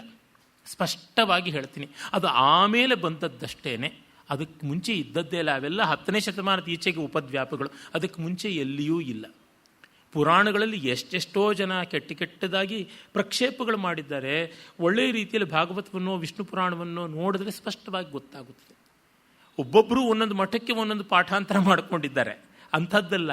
What is internationally accepted critical edition of the Puranas ಅಂತ ನೋಡಿದ್ರೆ ಗೊತ್ತಾಗುತ್ತದೆ. ಮಹಾಭಾರತ ನೋಡಿದ್ರೆ ಗೊತ್ತಾಗುತ್ತೆ, ಅನುಶಾಸನ ಪರ್ವ ನೋಡಿದ್ರೆ ಗೊತ್ತಾಗುತ್ತದೆ. ಹೀಗೆ ಎಲ್ಲೆಲ್ಲಿ ನೋಡಿದ್ರೂ ತಿಳಿಯುತ್ತದೆ. ಅಷ್ಟೇ, ವೇದದಿಂದಲೇ ದೇವತಾ ತಾರತಮ್ಯ ಮಾಡಬಾರದು ಅಂತಕ್ಕಂಥದ್ದಿದೆ. ನಮ್ಮ ಉಪಾಸನೆ ಅನುಕೂಲತೆಗಾಗಿ ಪ್ರಿಫರೆನ್ಸ್ ಅಷ್ಟೇನೆ. ಮಜ್ಜಿಗೆ ಹುಳಿ ಒಳ್ಳೆಯದ, ಹುಳಿ ದೊಡ್ಡದ, ಕೂಟು ದೊಡ್ಡದ, ಸಾರು ದೊಡ್ಡದ ಅಂದರೆ ನಿಮ್ಮ ರುಚಿ ಯಾವುದು ಅಂತ ಕೇಳಬೇಕಷ್ಟೆ. ಅಷ್ಟೇ. ನಮಗೆ ಇವತ್ತು ತುಂಬ ಹೊಟ್ಟೆ ಭಾರ ಅನ್ನಿಸ್ತಾ ಇದೆ, ತಿಳಿ ಸಾರು ತಿಂದರೆ ಸಾಕು ಅನಿಸುತ್ತೆ, ಇಲ್ಲ ಮೆಣಸಿನ ಸಾರು ತಿಂದರೆ ಸಾಕು ಅನಿಸುತ್ತೆ, ಅದು ಸರ್ವೋತ್ತಮವಾದದ್ದು ಆವತ್ತು, ಅದೇ ರುಚಿಕರವಾದದ್ದು.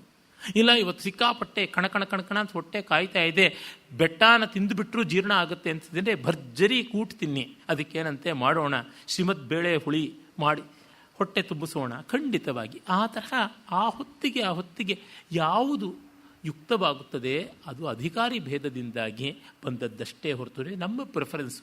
ಅದೇ ರೀತಿ ಒಂದು ವಿಷ್ಣು ಸ್ವರೂಪದಲ್ಲಿಯೇ ನಿಮಗೆ ನರಸಿಂಹ ಬೇಕೇ, ಪರವಾಸುದೇವ ಬೇಕೇ, ತ್ರಿವಿಕ್ರಮ ಬೇಕೇ, ವರಾಹ ಬೇಕೇ, ನರಸಿಂಹ ಬೇಕೇ, ಶ್ರೀರಾಮ ಬೇಕೇ, ಶ್ರೀಕೃಷ್ಣ ಬೇಕೇ. ಆ ಶ್ರೀಕೃಷ್ಣನಲ್ಲಿ ಮತ್ತೆ ಬೆಣ್ಣೆ ಕೃಷ್ಣ ಬೇಕೇ, ಕೊಳಲು ಕೃಷ್ಣ ಬೇಕೇ, ರಾಧಾಕೃಷ್ಣ ಬೇಕೇ, ಗೀತಾಚಾರ್ಯ ಕೃಷ್ಣ ಬೇಕೇ. ಅದು ನಮ್ಮ ರುಚಿಗಳನ್ನು ಹೊಂದಿಕೊಂಡು ಇರ್ತಕ್ಕಂಥದ್ದು. ಶೈವಾವಯಂ ನಖಲು ತತ್ರ ವಿಚಾರಣೀಯಂ ಪಂಚಾಕ್ಷರೀ ಜಪಪರ ನಿರತಂ ತಥಾಪಿ ಚೇತೋ ಮದೀಯ ಮತಸಿ ಕುಸುಮಾವಭಾಸಂ ಸ್ಮೇರಾನನಂ ಸ್ಮರತಿ ಗೋಪವಧೂ ಕಿಶೋರಂ ಅಂತ ಹೇಳಿದನಲ್ಲ ಲೀಲಾಶುಕ. ನಾವು ಶೈವರು ಪಂಚಾಕ್ಷರಿ ಜಪವನ್ನೇ ಮಾಡ್ತೀವಿ, ಭಸ್ಮ ರುದ್ರಾಕ್ಷಿಗಳೇ ನಮಗೆ ಅಲಂಕಾರ, ಆದರೂ ನನ್ನ ಮನಸ್ಸು ಕೃಷ್ಣನಲ್ಲೇ ಇರುತ್ತದೆ ಅಂತ. ಮಹೇಶ್ವರೇವಾ ಜನಾರ್ದನೇವಾ ಜಗದಂತರಾತ್ಮನಿ, ಮಹೇಶ್ವರ ಇರಬಹುದು ಜಗತಾಮಧೀಶ್ವರೇ, ಜನಾರ್ದನೇವಾ ಜಗದಂತರಾತ್ಮನಿ, ಜನಾರ್ದನ ಜಗದಂತರ್ಯಾಮಿ ನಾರಾಯಣ ಅವನಿರ್ಬಹುದು. ನ ವಸ್ತುಭೇದ ಪ್ರತಿಪಸ್ತಿರಸ್ತಿ ಮೇ ತಥಾಪಿ ಭಕ್ತಿಸ್ತರುಣೇಂದು ಶೇಖರೆ ಅಂತ ಭರ್ತೃ ಹೇಳ್ತಾರೆ. ನನಗೆ ಇವರಿಬ್ಬರಲ್ಲಿ ವ್ಯತ್ಯಾಸ ಇಲ್ಲ, ಆದರೂ ನನ್ನ ಭಕ್ತಿ ಹೆಚ್ಚಾಗಿ ಶಿವನಲ್ಲಿಯೇ ಇರೋದು. ಚೂಡೋತ್ತಂಸಿತ ಚಾರು ಚಂದ್ರ ಕಲಿಕಾ ಚಂಚಚ್ಛಿಕಾ ಭಾಸ್ವರೋ ಲೀಲಾದಗ್ಧ ವಿಲೋಲ ಕಾಮಶಲಭ ಶ್ರೇಯೋ ದಶಾಗ್ರೇ ಸ್ಫುರನ್ ಅಂತಸ್ಫೂರ್ಜತಪಾರ ಮೋಹತಿಮಿರ ಪ್ರಗ್ಭಾರ ಮುನ್ಮೂಲಯನ್ ಚೇತಸ್ಸದ್ಮನಿ ಯೋಗಿನಾಂ ವಿಜಯತೆ ಜ್ಞಾನಪ್ರದೀಪೋ ಹರಹ ಅಂತ ಜ್ಞಾನಜ್ಯೋತಿಯಾಗಿ ಅಂತರಂಗದ ಗೂಡಿನಲ್ಲಿ ಉಜ್ವಲವಾಗಿ ಉರಿಯತಕ್ಕಂಥವನು, ಕಾಮವೆಂಬ ಪತಂಗವನ್ನು ಸುಟ್ಟು ಬೂದಿ ಮಾಡಿದವನು, ಚಂದ್ರಲೇಖೆ ಅನ್ನುವ ಬತ್ತಿಯ ತುದಿಯ ಬೆಳಕನ್ನು ಹೊಂದಿರತಕ್ಕಂಥವನು ಆ ಮಹಾನುಭಾವ ಶಿವ ಅಂತ ಅವನ ದೃಷ್ಟಿ. ಹೀಗೆ ಅಲ್ಲಿ ಏನು ವ್ಯತ್ಯಾಸವಿಲ್ಲ. ಇದನ್ನು ನಾವು ಕಾಣಬೇಕು. ಅದನ್ನು ಮಾಘ ಕೂಡ ಹೇಳ್ತಾನೆ. ಅಂದರೆ 7ನೇ ಶತಮಾನದ ಹೊತ್ತಿಗೆ ಕೂಡ ನಮ್ಮಲ್ಲಿ ಈ ತರಹ ಈ ದೇವತಾ ವೈರುಧ್ಯಗಳು ಇರಲಿಲ್ಲ ಅಂತ ಗೊತ್ತಾಗುತ್ತೆ. ಭಗವದ್ಭಕ್ತಿಯ ಅತಿಶಯದಲ್ಲಿ ನಾವು ಒಂದನ್ನು ವಿಶೇಷ ಅಂತೀವಿ ಹೊರತುನುವೆ ಅದನ್ನು ಇನ್ನೊಂದನ್ನು ಕೀಳು ಅಂತ ಮಾಡೋದಕ್ಕಲ್ಲ. ಅದಕ್ಕೆ ನಹಿನಿಂದ ನ್ಯಾಯ ಅಂತ ಹೇಳಿದ್ದಾರೆ. ನಹಿನಿಂದ ನ್ಯಾಯ ಅಂದರೆ 10 ಜನರ ಮಧ್ಯದಲ್ಲಿ ಒಬ್ಬನ ಹೊಗಳಿದ್ರೆ ಮಿಕ್ಕವ್ರನ್ನ ತೆಗೆಳಿದ್ರು ಅಂತ ಅರ್ಥ ಅಲ್ಲ. ಆಹಾ ಎಷ್ಟು ಚೆನ್ನಾಗಿ ಹಾಡ್ಬಿಟ್ಟಿಯಪ್ಪ, ಎಷ್ಟು ಬುದ್ಧಿವಂತನಪ್ಪ ನೀನು ಅಂದರೆ ಮಿಕ್ಕವರೆಲ್ಲ ದಡ್ರು ಅಂತ ಅರ್ಥ ಅಲ್ಲ. ಆ ಹೊತ್ತಿಗೆ ಒಂದು ಚೆನ್ನಾಗಿ ಹಾಡಿರೋದು ಅಂತ ಅದು ತಾತ್ಪರ್ಯ ಅಂತ ಈ ಅರ್ಥದಲ್ಲಿ ಅದನ್ನು ಕವಿ ತಿಳಿಸ್ತಾ ಇದ್ದಾನೆ. ಇದು ಬಹಳ ಮುಖ್ಯವಾದದ್ದು. ನಮ್ಮ ದೇಶ ಒಡೆದು ಹೋಗೋದಕ್ಕೆ, ಸನಾತನ ಧರ್ಮದಲ್ಲಿ ದೌರ್ಬಲ್ಯಗಳು ಒಡಕುಗಳು ಉಂಟಾಗುವುದಕ್ಕೆ ಈ ದೈವದ್ವೇಷಗಳ ಕಾರಣವಾಯಿತು. ಶೈವರ ಕಂಡ್ರೆ ವೈಷ್ಣವರಿಗಾಗೋಲ್ಲ, ವೈಷ್ಣವರ ಕಂಡ್ರೆ ಶೈವರಿಗಾಗೋಲ್ಲ, ಶಾಕ್ತರನ್ನ ಕಂಡ್ರೆ ಇಬ್ಬರಿಗೂ ಆಗೋಲ್ಲ. ಹೀಗೆ ಅವು ತಪ್ಪು. ಅದು ಅಲ್ಲವೇ ಅಲ್ಲ. ಅದು ಈ ಮಹಾಕವಿಗಳ ಮೂಲಕವಾಗಿ ನಮಗೆ ಅರಿವಿಗೆ ಬರ್ತಕ್ಕಂಥದ್ದು. ನೀವು ಪ್ರಾಚೀನ ದೇವಸ್ಥಾನಗಳನ್ನು ನೋಡಿ ಗೊತ್ತಾಗುತ್ತದೆ. ಉದಾಹರಣೆಗೆ ಕರ್ನಾಟಕದ ಮಹೋನ್ನತರಾದ ಚಕ್ರವರ್ತಿಗಳು, ಚಾಲುಕ್ಯರ ದೇವಾಲಯಗಳನ್ನು ನೋಡಿದರೆ ಗೊತ್ತಾಗುತ್ತದೆ. ಪ್ರತಿಯೊಂದು ದೇವಾಲಯದಲ್ಲೂ ಶಿವ, ಬ್ರಹ್ಮ, ವಿಷ್ಣು 3 ದೇವತೆಗಳನ್ನು ಒಂದೇ ಸಾಲಿನಲ್ಲಿ ಸಮಾನವಾಗಿ ಕೆತ್ತಿರತಕ್ಕಂಥದ್ದನ್ನು ನೋಡ್ತೀವಿ. ಅದನ್ನು ಕಂಡಾಗ ಗೊತ್ತಾಗುತ್ತದೆ 11ನೇ ಶತಮಾನದಲ್ಲಿ ನಮ್ಮಲ್ಲಿ ಯಾವ ರೀತಿಯಾದಂಥ ಮಹೋದಾತ್ತ ದೃಷ್ಟಿ ಇತ್ತು ರಾಜರುಗಳಿಗೆ ಅಂತ ಗೊತ್ತಾಗುತ್ತದೆ. ಆಮೇಲೆ ಮುಂದೆ ಆ ಕೃಷ್ಣನ ಮಹನೀಯತೆಯನ್ನು ಹೇಳ್ತಾ, ಕೇವಲಂ ದಧತಿ ಕರ್ತೃವಾಚಿನ ಪ್ರತ್ಯಯ ನಿಹನ ಜಾತು ಕರ್ಮಣಿ ಧಾತವ ಸೃಜತಿ ಸಂಹೃತಾಸ್ತಯ ಸ್ತೌತಿರತ್ರ ವಿಪರೀತ ಕಾರಕ. ಹೇಳ್ತಾ ಇದ್ದಾನೆ, ಕೇವಲಂ ದಧತಿ ಕರ್ತೃವಾಚಿನ ಪ್ರತ್ಯಯಾನಿಹ ನ ಜಾತು ಕರ್ಮಣಿ ಧಾತವ ಸೃಜತಿ ಸಂಹೃಷಾಸ್ತಯ ಸ್ತೌತಿ ಇತ್ಯತ್ರ ಸ್ತೌತಿ ಅತ್ರ ವಿಪರೀತಕಾರಕ. ಬಹಳ ಸೊಗಸಾಗಿರ್ತಕ್ಕಂಥ ವ್ಯಾಕರಣ ಸ್ವಾರಸ್ಯ ಚಮತ್ಕಾರ ಇರುವ ಪದ್ಯವನ್ನು ಕವಿ ಇಲ್ಲಿ ಬರೆದಿದ್ದಾನೆ. ಸೃಜಿಸಬೇಕು, ಸಂಹರಿಸಬೇಕು, ಶಾಸನ ಮಾಡಬೇಕು ಅಂದರೆ ಪಾಲಿಸಬೇಕು ಅನ್ನುವಂಥ ವಿಷಯಗಳು ಈ ಪರಮಾತ್ಮ ಕೃಷ್ಣನ ವಿಷಯದಲ್ಲಿ ಕೇವಲ ಕರ್ತೃವಾಚಕವೇ ಹೊರತು ಕರ್ಮವಾಚಕವಲ್ಲ ಅಂತ. ಸ್ವಾರಸ್ಯ ತುಂಬ ಚೆನ್ನಾಗಿರ್ತಕ್ಕಂಥದ್ದು. ಸರ್ವಕರ್ತೃಕತ್ವ ನಿಯಂತೃತ್ವಾಚ ಸೃಜತಿ ಸ್ರಷ್ಟ ಸಂಹರತಿ ಹರ್ತ ಶಾಸ್ತೀತಿ ಶಾಸಿತ ಇತ್ಯೇತಾದಿಭಿ ಕರ್ತೃತ್ವೇನ ನಿರ್ದಿಶ್ಯತೆ ನ ಕದಾಚಿತ್ ಸೃಜ್ಯತೆ ಸಂಹ್ರಿಯತೆ ಶಿಷ್ಯತೆ ಇತ್ಯಾದಿಭಿ ಕರ್ಮತ್ವೇನ ಅಂತ. ಅಂದರೆ ಇವನು ಸ್ರಷ್ಟ, ಇವನು ಸೃಷ್ಟಿ ಮಾಡತಕ್ಕಂಥವನು ಅಂತ ಕರ್ತೃಪದವಾಗಿ ಇವನಲ್ಲಿ ಸೃಜಧಾತು ಇದೆಯೇ ಹೊರತು ಕರ್ಮಪದವಾಗಿ ಬರೋಲ್ಲ. ಅಂದರೆ ಸೃಜ್ಯತೆ, ಕೃಷ್ಣ ಸೃಷ್ಟಿಸಲ್ಪಡುತ್ತಾನೆ ಅಂತ ಇಲ್ಲ. ಶ್ರೀಕೃಷ್ಣ ಸೃಷ್ಟಿಸ್ತಾನೆ, ಅವನು ಸೃಷ್ಟಾರ. He is creator but he is not created ಅಂತನ್ನುವಂಥದ್ದು. ಅದೇ ರೀತಿಯಲ್ಲಿ ಏಷಃ ಸಂಹರತೆ ಜಗತ್, ಇವನು ಜಗತ್ತನ್ನು ಸಂಹಾರ ಮಾಡ್ತಾನೆ ಹೊರತು ಏನಂ ಸಂಹ್ರಿಯತೆ, ಇವನನ್ನು ಏನಂ ಸಂಹರತಿ, ಇವನನ್ನು ಸಂಹಾರ ಮಾಡ್ತಾರೆ. ಮತ್ತೆ ಸಂಹ್ರಿಯತೆ ಕೃಷ್ಣ ಕೇನಾಪಿ ಅನ್ಯೇನ ಅಂತ ಆ ರೀತಿಯಾಗಲ್ಲ. ಅಂದರೆ ಕೃಷ್ಣನನ್ನು ಯಾರು ಸಂಹರಿಸಲಾರರೋ ಇವನು ಎಲ್ಲವನ್ನೂ ಸಂಹರಿಸ್ತಾನೆ. ಹಾಗೆ ಶಾಸ್ತಿ ಜಗತ್, ಈ ಜಗತ್ತನ್ನೆಲ್ಲ ಆಳ್ತಾನೆ, ಕಾಪಾಡ್ತಾನೆ ಅನ್ನೋ ಅರ್ಥದಲ್ಲಿ ಇವನು ಶಾಸ್ತ, ರಕ್ಷಕ, ಸ್ಥಿತಿಕರ್ತ ಹೊರತು ಶಾಸ್ಯತೆ, ಇವನು ಶಾಸಿಸಲ್ಪಡ್ತಾನೆ ಅಂತಲ್ಲ. ಅಂದರೆ ಈಗ ನೋಡಿ, ಕರ್ತೃಪದವಾಗೋದು ಕರ್ಮಪದವಾಗೋದು ಅಂತಂದರೆ ನಿಮಗೆ ಗೊತ್ತಾಗುತ್ತೆ. ನಾನು ಪುಸ್ತಕವನ್ನು ಓದುತ್ತೇನೆ ಅಂತಂದರೆ ನಾನು ಓದುತ್ತೇನೆ ಅದು ಕರ್ತೃಪದ. ಆದರೆ ಪುಸ್ತಕವು ಓದಲ್ಪಡುತ್ತದೆ ಅಂತಂದಾಗ ಪುಸ್ತಕ ಕರ್ಮವಾಗಿರ್ತಕ್ಕಂಥದ್ದು. ಪುಸ್ತಕವನ್ನು ಓದುತ್ತೀನಿ ಅಂತ, work is acted upon A thing ಅಂತ ಆಗುತ್ತದೆ. ಹಾಗೆ ಪರಮಾತ್ಮ ನಾರಾಯಣ, ಅದು ಶಿವನೇ, ನಾರಾಯಣನೇ ಅಥವಾ ಬ್ರಹ್ಮವೇ, ಶಕ್ತಿಯೇ ಯಾವುದೇ ಆಗಲಿ, ವಿಷ್ಣುರ್ವಾ ತ್ರಿಪುರಾಂತಕೋ ಭವತುವಾ ಬ್ರಹ್ಮ ಮಹೇಂದ್ರೋತವ ಭಾನುರ್ವಾ ಶಶಲಕ್ಷ್ಮೋತ ಭಗವಾನ್ ಬುದ್ಧೋತ ಸಿದ್ಧೋತವ ರಾಗದ್ವೇಷ ವಿಷಾರ್ತಿ ಮೋಹರಹಿತ ಸತ್ವಾನುಕಂಪೋದ್ಯತಃ ಯಸ್ಸರ್ವೈ ಸ ಸಂಸ್ಕೃತೋ ಗುಣಗಣೈಸ್ತಸ್ಮೈ ಪರಸ್ಮೈ ನಮಃ ಅಂತ ವಲ್ಲಭದೇವ ಹೇಳದಂತೆ, ಅದು ಯಾವುದೋ ಒಂದು ಪರತತ್ವ ಅಂತ ಯಾವುದಿದೆ ಅದಕ್ಕೆ ಚ್ಯುತಿ ಇಲ್ಲ. ಅದು ಎಂದೂ ಸೃಷ್ಟವಾಗೋಲ್ಲ, ಅದು ಎಂದೂ ವಿಲಯವಾಗೋಲ್ಲ, ಅದು ಎಂದೂ ಶಾಸಿತವಾಗೋದಿಲ್ಲ. ಅದು ಹಾಗೆ, ಅದು ಎಲ್ಲದರ ಮೇಲೆ ನಿಲ್ತಕ್ಕಂಥದ್ದು ಅಂತ ಈ ಅರ್ಥದಲ್ಲಿ ಹೇಳ್ತಾನೆ. ಆ ಭಾಷಾ ಚಮತ್ಕಾರ ತುಂಬ ಚೆನ್ನಾಗಿದೆ. ಅಂದರೆ ಮಿಕ್ಕವರೆಲ್ಲ ಅದರ ಕೈ ಕೆಳಗಿದ್ದಾರೆ ಹೊರತು ಆ ವಸ್ತು ಅದನ್ನೆಲ್ಲ ಮೀರಿ ಇರತಕ್ಕಂಥದ್ದು ಅಂತ. ಕಾಳಿದಾಸ ಅದನ್ನು ತುಂಬ ಚೆನ್ನಾಗಿ ರಘುವಂಶ ಕುಮಾರ ಸಂಭವಗಳಲ್ಲಿ ಬರ್ತಕ್ಕಂಥ ಬ್ರಹ್ಮಸ್ತುತಿ, ಶಿವಸ್ತುತಿ ಮತ್ತು ನಾರಾಯಣ ಸ್ತುತಿಗಳಲ್ಲಿ ಹೇಳ್ತಾನೆ. ಜಗದಾದಿರನಾದಿಸ್ತ್ವಂ ಜಗದಂತೋ ನಿರಂತಕಃ ಜಗದ್ಯೋನಿರಯೋನಿಸ್ತ್ವಂ ಜಗದೀಶೋ ನಿರೀಶ್ವರ ಅಂತ. ನೀನು ಜಗತ್ತಿಗೆ ಆದಿ, ಆದರೆ ನಿನಗೆ ಆದಿ ಇಲ್ಲ. ನೀನು ಜಗತ್ತಿಗೆ ಅಂತ್ಯ, ಆದರೆ ನಿನಗೆ ಅಂತ್ಯ ಇಲ್ಲ. ನೀನು ಜಗತ್ತಿಗೆ ಕಾರಣ, ಆದರೆ ನಿನಗೆ ಕಾರಣ ಇಲ್ಲ. ನೀನು ಜಗತ್ತಿಗೆ ಒಡೆಯ, ಆದರೆ ನಿನಗೆ ಒಡೆಯರಿಲ್ಲ ಅಂತ ಹೇಳ್ತಾನೆ. ಇದು ಬಹಳ ದೊಡ್ಡದಾದ ಮೌಲ್ಯ. ಭಗವದ್ಭಕ್ತಿ ಬರುವುದು ಇಲ್ಲಿಂದಲೇ, ಶರಣಾಗತಿ ಬರುವುದು ಇಲ್ಲಿಂದಲೇ. ಅದನ್ನು ನಾವಿಲ್ಲಿ ಗಮನಿಸಬಹುದು.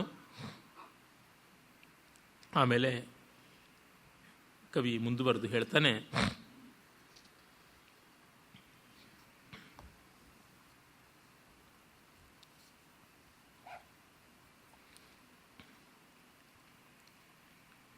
ಅವನು ಮಧುಕೈಟಬರನ್ನು ಮೊದಲು ಸಂಹಾರ ಮಾಡಿದ.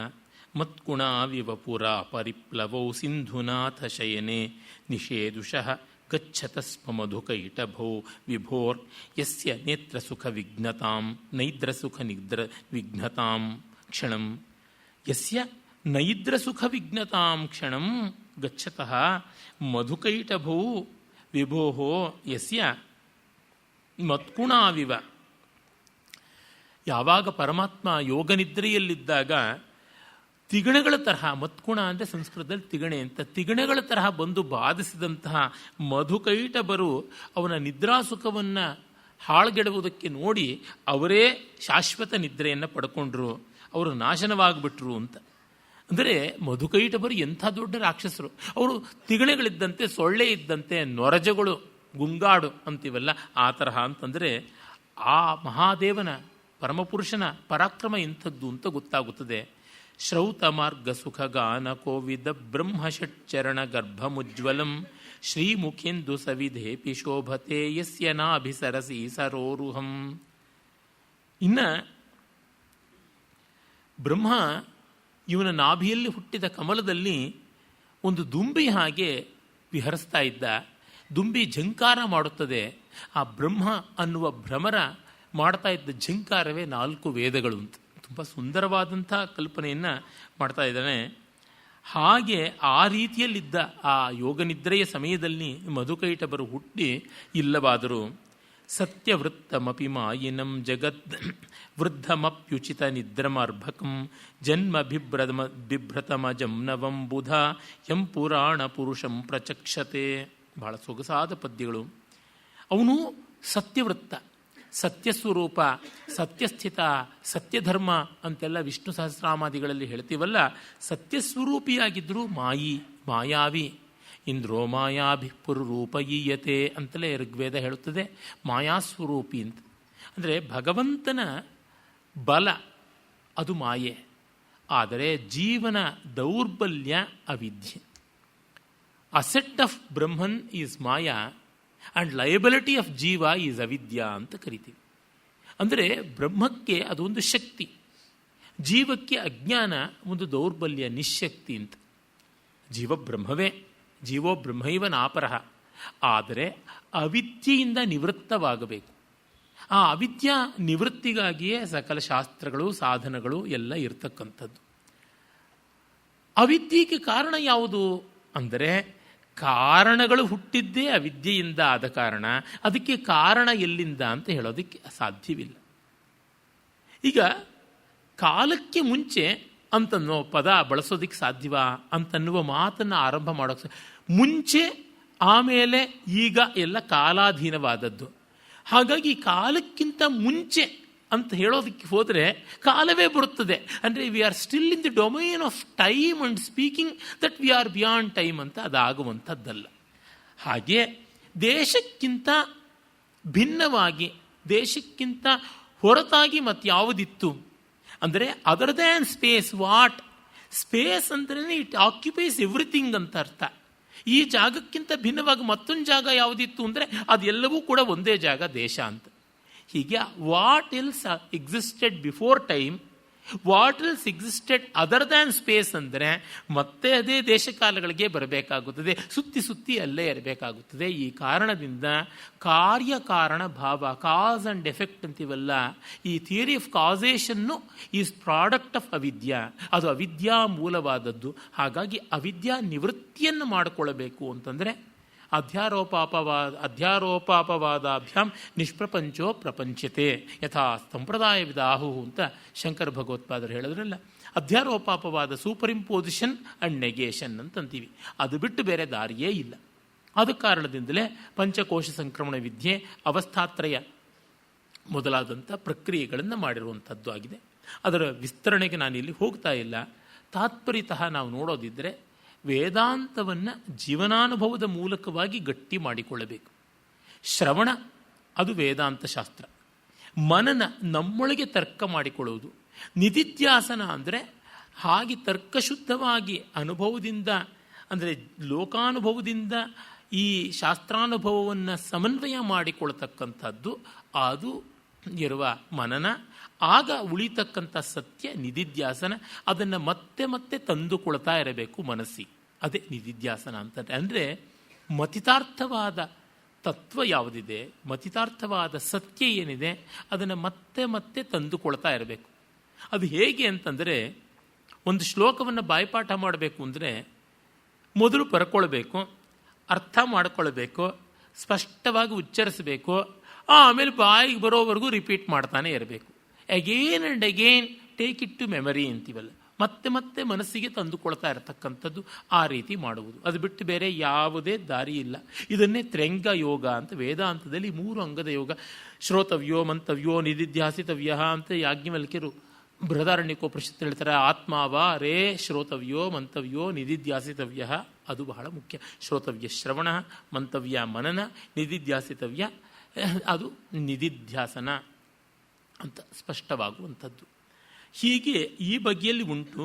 ಆ ಕಾರಣದಿಂದ ಮಾಯಾವಿ ಅಂತಂದರೆ ಅದೇನೋ ಕಪಟ ಅನ್ನುವಂಥ ಅರ್ಥ ಅಲ್ಲ. ಅದು ದಿವ್ಯ ಲೀಲೆ, ಪರಮಾತ್ಮನ ಶಕ್ತಿ, ಪರಮಾತ್ಮನ ಲೀಲೆ ಅಂತ. ಜಗತ್ ವೃದ್ಧಮಪ್ಯುಚಿತ ನಿದ್ರಮ ಅರ್ಭಕಂ. ಅವನು ಎಲ್ಲರಿಗಿಂತ ದೊಡ್ಡವನು. ವೃದ್ಧ ಅಂದರೆ ಹಿರಿಯ, ಆದರೂ ಎಳೆಯ ಮಗುವಾಗಿ ವಟಪತ್ರಶಾಯಿ ಪುರಾಣ ಶಿಶು ಅಂತ ಅನಿಸಿಕೊಂಡಿದ್ದಾನೆ ಅಂತ. ಉಪಾಸತಾಂ ಆತ್ಮವಿಧ ಪುರಾಣಾ ಪರಂಪರಸ್ತಾನ್ ನಿಹಿತಂಗುಹಾಯಾಂ ವಯಂ ಯಶೋದಾ ಶಿಶು ಬಾಲಲೀಲಾ ಕಥಾ ಸುಧಾ ಸಿಂಧುಷು ಲೀಲಯಾಮಹ ಅಂತ ಕರ್ಣಾಮೃತಕಾರ ಹೇಳ್ತಾನಲ್ಲ. ಆತ್ಮವಂತರಾದವರು ಪರಂಪರಸ್ತಾನ್ ನಿಹಿತಂಗುಹಾಯಾಮ್ ಆದಿತ್ಯ ವರ್ಣಂ ತಮಸಃ ಪರಸ್ತಾತ್ ಅಂತೆಲ್ಲ ಹೇಳಿಕೊಂಡು ಆ ತತ್ವವನ್ನು ಅಂತರಂಗಕ್ಕೆ ತಂದುಕೊಳ್ಳಲಿ. ನಾವು ಯಶೋದೆಯ ಮಗುವಿನ ಕಥಾ ಸುಧಾ ಸಿಂಧುವಿನಲ್ಲಿ ವಿಲೀನವಾಗಿರ್ತೀವಿ ಅಂತ. ಆ ಪುರಾಣ ಶಿಶು ಅಂದರೆ ಆ ಅರ್ಥದಲ್ಲಿ ಹಾಗಿದ್ದಾನೆ. ಜನ್ಮ ಬಿಭ್ರತಮ ಅಜಂ ನವಂ ಬುಧಾಹ. ಹುಟ್ಟು ಇದ್ದು ನಮ್ಮ ಕಣ್ಣೆದರಿಗೆ ತೋರಿಕೊಂಡ್ರು ಅವನು ಅಜ, ಹುಟ್ಟಿಲ್ಲದೆ ಇರ್ತಕ್ಕಂಥವನ್ನ ಜಾಯತೆ ಇತಿ ಅಜಃ ಅಂತ. ಶಂಕರ ಭಗವತ್ಪಾದರು ತಮ್ಮ ಗೀತಾಭಾಷ್ಯದ ಆರಂಭದಲ್ಲಿ ಆ ಬ್ರಹ್ಮವಸ್ತುವು ಜಾತ ಇವ ಪ್ರವರ್ಧಮಾನ ಇವ ಸಂಚರನ್ನಿವ ಅಂತೆಲ್ಲ ಹೇಳ್ತಾರೆ. ಹುಟ್ಟಿದಂತೆ ಬೆಳೆದಂತೆ ಓಡಾಡ್ತಾ ಇರುವಂತೆ ಅಂತೆಲ್ಲ ಹೇಳಿಬಿಟ್ಟು, ಅದಕ್ಕೆ ಯಾರೋ ಒಬ್ಬರು ನನ್ನ ಹತ್ರ ಆಕ್ಷೇಪ ಮಾಡಿದರು. ನೋಡಿ, ಯಾರೋ ಒಬ್ಬರಲ್ಲ, ತುಂಬ ದೊಡ್ಡ ವಿದ್ವಾಂಸರೇ, ಆದರೆ ಏನೋ ಕುಚೇಷ್ಟೇ ಇರ್ತದಲ್ಲ, ನಿಮ್ಮ ಆಚಾರ್ಯರಿಗೆ ಕೃಷ್ಣ ಹುಟ್ಟಿದ್ದನ್ನು ಒಪ್ಕೊಳ್ಳೋಕೆ ಇಷ್ಟವಿಲ್ಲ ಅಂತ. ಇದು ಎಂಥ ಮಾತು! ಹುಟ್ಟುಬಿಟ್ಟ ಅಂತಂದರೆ ಅವನು ಆ ಮೊದಲು ಇರಲಿಲ್ಲ ಅಂತ ಅರ್ಥವಾಗುತ್ತಲ್ವ. ಈ ತೊಂದರೆಗೋಸ್ಕರ ಹೇಳುವುದಷ್ಟೇನೆ ಅಂತಂತ ಆಮೇಲೆ ಉತ್ತರ ಕೊಟ್ಟಿದ್ದಾಯಿತು. ಅಂದರೆ ಕುಹಕ ಮಾಡಬೇಕು ಅಂತಂದರೆ, ಲೀಲೆ ಅಂತಂದರೆ ಅದು ನಟನೆ ಅನ್ನುವಾಗ ಅದು ವಂಚನೆ ಅನ್ನುವ ಅರ್ಥ ಅಲ್ಲ. ನಿಮಗೆ ಗೊತ್ತಿಲ್ಲದೆ ಇದ್ದಾಗ ಅದು ವಂಚನೆ. ಉದಾಹರಣೆಗೆ, ಎಳೆ ಮಕ್ಕಳು ಸಿನಿಮಾ ನೋಡುವಾಗ ಅವರು ಎಲ್ಲವೂ ನಿಜ ಅಂತ ಭಾವಿಸಿಕೊಂಡು ನೋಡಿದಾಗ ಅವರಿಗೆ ಖಂಡಿತ ಉಂಟಾಗುವುದು ವಂಚನೆಯೇ. ನನಗೀಗಲೂ ಚೆನ್ನಾಗಿ ಜ್ಞಾಪಕ ಬರುತ್ತೆ. ನಮ್ಮ ತಾಯಿ ಹೇಳ್ತಾ ಇದ್ದು ಒಂದು ಸುದ್ದಿ. ಅದು ಯಾವಾಗಲೂ ಸ್ವರ್ಣಗೌರಿ ಸಿನಿಮಾ ಬಂದಿತ್ತು. ನಮ್ಮ ಅಣ್ಣನ ತಮ್ಮ ತಾಯಿ ಕರ್ಕೊಂಡು ಹೋಗಿದ್ದಂತೆ ಸಿನಿಮಾಗೆ. ಅಲ್ಲಿ ಅವಳು ಕೃಷ್ಣಕುಮಾರಿ ನಾಯಿಕೆ ಗೌರಿ ಅಂತ. ಅವಳು ಗಡಿಗೆ ತಗೊಂಡು ನೀರು ತರೋದಕ್ಕೆ ಅಂತ ಹೋಗ್ತಾಳೆ. ಅಲ್ಲಿ ಒಂದು ಹಾಡು ಬೇರೆ ಬರುತ್ತೆ. ಆ ಹಾಡು ಆದಮೇಲಿಂದ ಅವಳು ಮನೆಗೆ ನೀರು ತೊಗೊಂಡು ಹೋದಂತೆ ಇಲ್ಲ. ಮನೆಯಿಂದ ಹೊರಡುವಾಗ ಮನೆಯಲ್ಲಿ ಒಂದು ಹನಿ ನೀರಿಲ್ಲ ಅಂತ ಅವಳು ಮಲತಾಯಿ ರಮಾದೇವಿ ಬಾಯಿಗೆ ಬಂದಂಗೆ ಬೈದಿರ್ತಾಳೆ. ಅದಕ್ಕೆ ದೊಡ್ಡ ಚಿತ್ತಾರದ ಅಲಂಕಾರ ಮಾಡಿರೋ ಗಡಿಗೆನ ಕಂಕ್ಳಲ್ಲಿ ಇಟ್ಕೊಂಡು ಬರ್ತಾಳೆ, ನೀರು ತೊಗೊಂಡು ಹೋಗ್ತಾಳೆ ಅಂತ ನಮ್ಮ ಅಣ್ಣ ಅಂದುಕೊಂಡಿದ್ದ ಹುಡುಗ. ಆದರೆ ಮನೆಗೆ ಹೋದ ಮೇಲಿಂದ ಅಲ್ಲಿ ನೀರು ತಂದಿದ್ದು ಮತ್ತೊಂದು ಸೀನೇ ಬಂದಿಲ್ಲ. ಅವಳಲ್ಲಿ ಹಾಡಿದ್ಲು, ವಿಹಾರ ಮಾಡಿದ್ಲು, ಎಲ್ಲ ಆಯಿತು. ಆದರೆ ನೀರು ತುಂಬಿಸಿಕೊಂಡಿದ್ದು ಇಲ್ಲ, ಮನೆಗೆ ತಂದಿಟ್ಟಿದ್ದು ಇಲ್ಲ. ಅಮ್ಮ ಅವಳು ನೀರೇ ತೊಗೊಂಡು ಹೋಗಲಿಲ್ಲ, ಅವರಮ್ಮ ಬೈಯೋದಿಲ್ವಾ ಅಂತ ಕೇಳ್ತಾ ಇದ್ದಂತೆ. ನಮ್ಮ ಅಣ್ಣಗೆ ಈ ಚಿಂತೆ ಪಾಪ. ಅಂದರೆ ಕಾರ್ಯಕಾರಣ ಸಂಬದ್ಧವಾದಂಥ ಜಗತ್ತನ ಯೋಚನೆ ಮಾಡುವಂತೆಯೇ ಕಲೆಯನ್ನು ಯೋಚನೆ ಮಾಡಿದಾಗ ಅದು ಕಷ್ಟ. ಅದೇ ದೊಡ್ಡವರಿಗೆ ಆ ಸೀನ್ ಮುಗೀತು, ಅಲ್ಲಿರ್ತಕ್ಕಂಥದ್ದು ಹಾಡೇ ಮುಖ್ಯ. ನೀರು ತೊಗೊಂಡು ಹೋಗೋದಾ, ಬೀರ್ ತೊಗೊಂಡು ಹೋಗೋದಾ, ಸಾರು ತೊಗೊಂಡು ಹೋಗೋದಾ, ಖೀರ್ ತೊಗೊಂಡು ಹೋಗೋದಾ ಅಲ್ಲ ಅಂತ. ಹಾಗಾಗಿ all the characters in the film or serial are fictitious ಅಂತ ಹಾಕದ ಮೇಲೆ ವಂಚನೆಯ ಲೋಪ ದೋಷ ಅವರಿಗೆ ಬರುವಂಥದ್ದಲ್ಲ. ಮಹಾಕಾದಂಬರಿಕಾರರಾದ ಭೈರಪ್ಪನಂಥವರು ಅವರ ಕಾದಂಬರಿಗಳಲ್ಲಿ ಎಷ್ಟೋ ಬಾರಿ ಪಾತ್ರದ ಮೂಲಕವಾಗಿ ಹೇಳಿಸ್ತಾರೆ ಎಷ್ಟೆಷ್ಟೋ ವಿಷಯವನ್ನು. ಲೇಖಕರ ಅಭಿಪ್ರಾಯವಾ ಇರಬಹುದು, ಅಲ್ವಾ ಹಾಗೂ ಇರಬಹುದು.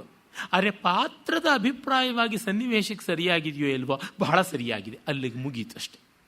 ನಿಮ್ಮ ಅಭಿಪ್ರಾಯ ಏನು ಅಂತ ಕೇಳಬೇಡಿ. ಶೇಕ್ಸ್ಪಿಯರ್ ತನ್ನ ಪಾತ್ರಗಳ ಮೂಲಕ 1000 ಮಾತುಗಳು ಆಡಿಸಿದ್ದಾನೆ. ಅದೆಲ್ಲವೂ ಶೇಕ್ಸ್ಪಿಯರ್ನಂತ ಒಂದರ್ಥದಲ್ಲಿ ಹೌದು, ಒಂದರ್ಥದಲ್ಲ. ಯಾಕಂದರೆ ಬರೆದವನು ಅವನೇ ಆಗಿ ಅವಂದೇ. ಆದರೆ ಪಾತ್ರಗಳಾಗಿ ಹೇಳಿರೋ ಕಾರಣ ಒಂದಲ್ಲ. ದಿಸ್ ಈಸ್ ಇಂಡಿಸ್ಕ್ರೈಬಬಿಲಿಟಿ, ಇದು ಅನಿರ್ವಚನೀಯತೆ, ಇದು ಮಾಯೆ. ಈಗ ನಾನು ಮೇಲೆ ಕೂತಿದ್ದೀನಾ ಅಂತಂದರೆ ನಿಮಗಳಿಗೆ ಹೋಲಿಸಿದ್ರೆ ವೇದಿಕೆ ಮೇಲಿದೆ, ಅದರಿಂದ ಮೇಲೆ ಕೂತಿದ್ದೀನಿ ಅಂತ. ಅದೇ ಫಸ್ಟ್ ಫ್ಲೋರಲ್ಲಿ ಯಾರು ಕೂತಿದ್ರೆ ಅವರ ಹೋಲಿಕೆಯಿಂದ ನಾನು ಕೆಳಗೆ ಕೂತಿದ್ದೀನಿ ಅಂತ. ಹಾಗಾಗಿ ಸಾಪೇಕ್ಷ ಅಂತ. ಭೇದ ಅನ್ನುವುದು ಸಾಪೇಕ್ಷವಾದದ್ದು, ಹೋಲಿಕೆ ಅನ್ನುವುದು ಸಾಪೇಕ್ಷವಾದದ್ದು ಅಂತ ಗೊತ್ತಾಗುತ್ತದೆ. ಆ ಅರ್ಥದಲ್ಲಿ ಅವನು ವೃದ್ಧ, ಆದರೂ ಅವನು ಅರ್ಭಕ. ಅವನ ಆ ಅರ್ಥದಲ್ಲಿ ಹುಟ್ಟೇ ಇಲ್ಲದೆ ಇದ್ದವನು.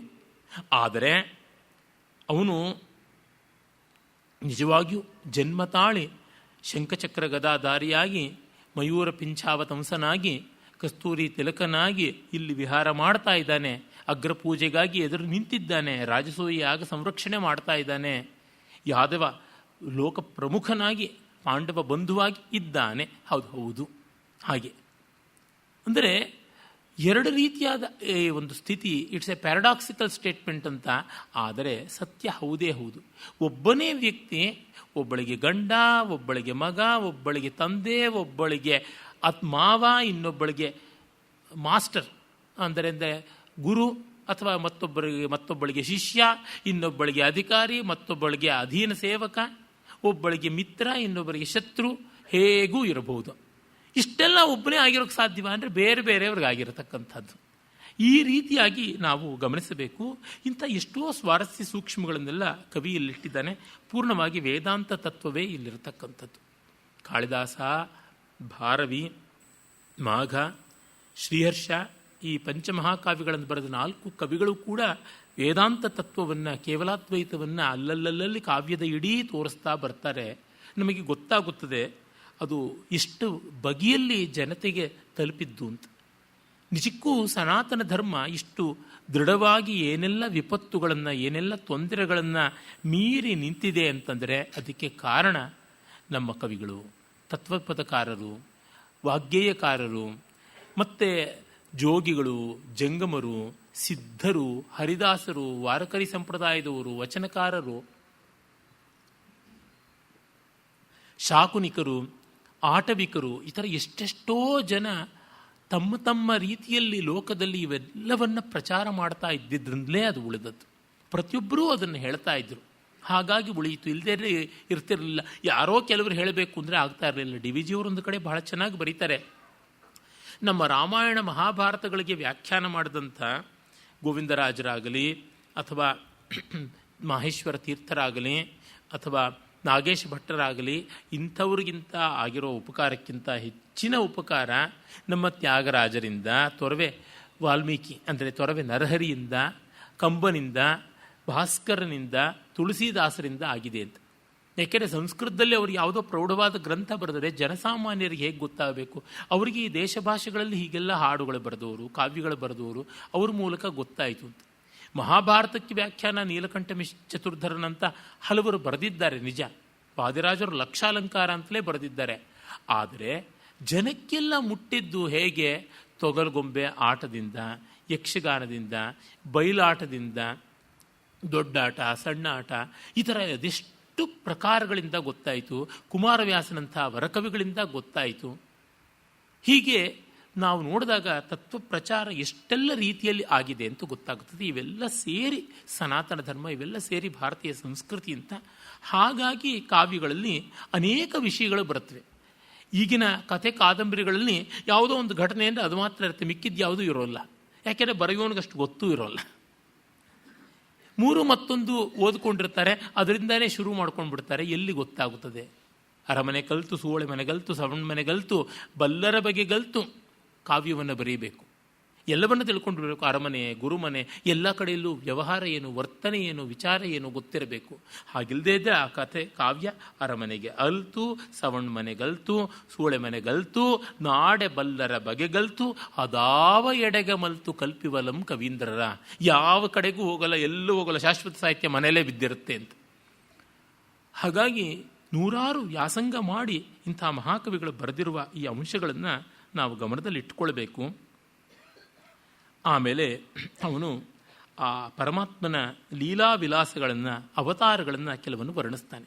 ನಮ್ಮ ಪ್ರಾಚೀನ ಕಾವ್ಯಗಳಲ್ಲಿ ದಶಾವತಾರ ಅಂತ ಕ್ರಮವಾಗಿ ಮತ್ಸ್ಯಕೂರ್ಮ ವರಾಹ ಅಂತ ಬರೋಲ್ಲ. ಭಾಗವತವನ್ನೇ ನೋಡಿದರೆ ಅವತಾರಗಳು ಹಿಂದೂ ಮುಂದೂ ಆಗಿರುವಂತೆ ಕಾಣಿಸುತ್ತದೆ. ಇವೆಲ್ಲ ಒಂದು ವ್ಯವಸ್ಥಿತವಾದ ಒಂದು ರೀತಿಯಲ್ಲಿ ನಮಗೀವತ್ತು ಸಿಗುವಂಥದ್ದು ಕ್ಷೇಮೇಟನ ದಶಾವತಾರ ಚರಿತ ಕಾವ್ಯದಿಂದ ಈಚೆಗೆ ಅಂತ ಹೇಳಿದ್ದೀನಿ. ಅದಕ್ಕಿಂತ ಸ್ವಲ್ಪ ಮುಂಚೆಯೇ 7-8ನೇ ಶತಮಾನದಲ್ಲಿ ಅದು ಹೀಗೆ ಒಂದು ರೂಪ ತಾಳಕ್ಕೆ ಶುರು ಮಾಡಿ 10ನೇ ಶತಮಾನದೊತ್ತಿಗೆ ದೃಢವಾಯಿತು. ಆದರೆ ಇವನು 7ನೇ ಶತಮಾನದವನು, ಹಾಗಾಗಿ ಬೇರೆ ಬೇರೆ ರೀತಿಯಲ್ಲಿ ಹೇಳ್ತಾನೆ. ಆದರೆ ಅದು ತಪ್ಪಲ್ಲ. ಸ್ಕಂದಧೂನನ ವಿಸಾರ ಕೇಸರ ಕ್ಷಿಪ್ತ ಸಾಗರ ಮಹಾಪ್ಲವಾಮಯಂ ಉದ್ಧತಾಮಿವ ಮುಹೂರ್ತಮೈಕ್ಷತ ಸ್ಥೂಲ ನಾಸಿಕ ವಪುರ್ ವಸುಂಧರಾಂ. ಅವನು ವರಾಹಾವತಾರಿಯಾಗಿ ಆ ಭಯಾನಕವಾದ ಹಿರಣ್ಯಾಕ್ಷ ರಾಕ್ಷಸನ ದೌರ್ಜನ್ಯಕ್ಕೆ ತುತ್ತಾಗಿ ಭೂಮಿಯ ಒಳಗೆ ಮುಳುಗಿದ್ದಂಥ, ಸಮುದ್ರದೊಳಗೆ ಮುಳುಗಿದ್ದಂಥ ಭೂಮಿಯನ್ನು ತನ್ನ ಗೊರಸುಗಳು ಉಜ್ವಲವಾಗಿ ತೋರ್ಪಡಿಸ್ತಾ ಇದ್ದಂತೆ, ಭಯಾನಕವಾದ ಕೋರೆ ದಾಡೆಗಳು ಕಾಂತಿಯಿಂದ ಹೊಳಿತಾ ಇದ್ದಂತೆ ಎತ್ತದ ಉದ್ಧತಾಮಿವ ಮುಹೂರ್ತಮೈಕ್ಷತ ಸ್ಥೂಲ ನಾಸಿಕ ವಪುಹು. ಘೋಣಿ ಅಂತಲೇ ವರಾಹನನ್ನು ಕರೀತಾರೆ. ದೊಡ್ಡ ಮೂಗು, ಅದಕ್ಕೆ ಘೋಣ ಅಂತಂದರೆ ಮೂಗು. ಆ ರೀತಿಯಾದ ಮೂಗನ್ನು ಹೊಂದಿದ್ದು ಘೋಣಿ. ಹಾಗೆ ಅವನು ತೋರಿಕೊಂಡ ಸ್ಥೂಲ ನಾಸಿಕ ವಪುರ್ ವಸುಂಧರಾಂ. ಆಮೇಲೆ ನರಸಿಂಹಾವತಾರವನ್ನು ಹೇಳ್ತಾನೆ. ದಿವ್ಯ ಕೇಸರಿ ವಪುಸ್ವರ ದ್ವಿಷೋ ನೈವ ಲಬ್ಧ ಶಮಮ ಆಯುಧೈರಪಿ ದುರ್ನಿವಾರರಣ ಕಂಡು ಕೋಮಲೈರ್ವಕ್ಷ ಏಷ ನಿರದಾರಯನ್ನ ಕೈಹಿ. ಆ ಹಿರಣ್ಯಕಶಿಪು ಹಿರಣ್ಯಾಕ್ಷನ ಸಹೋದರ.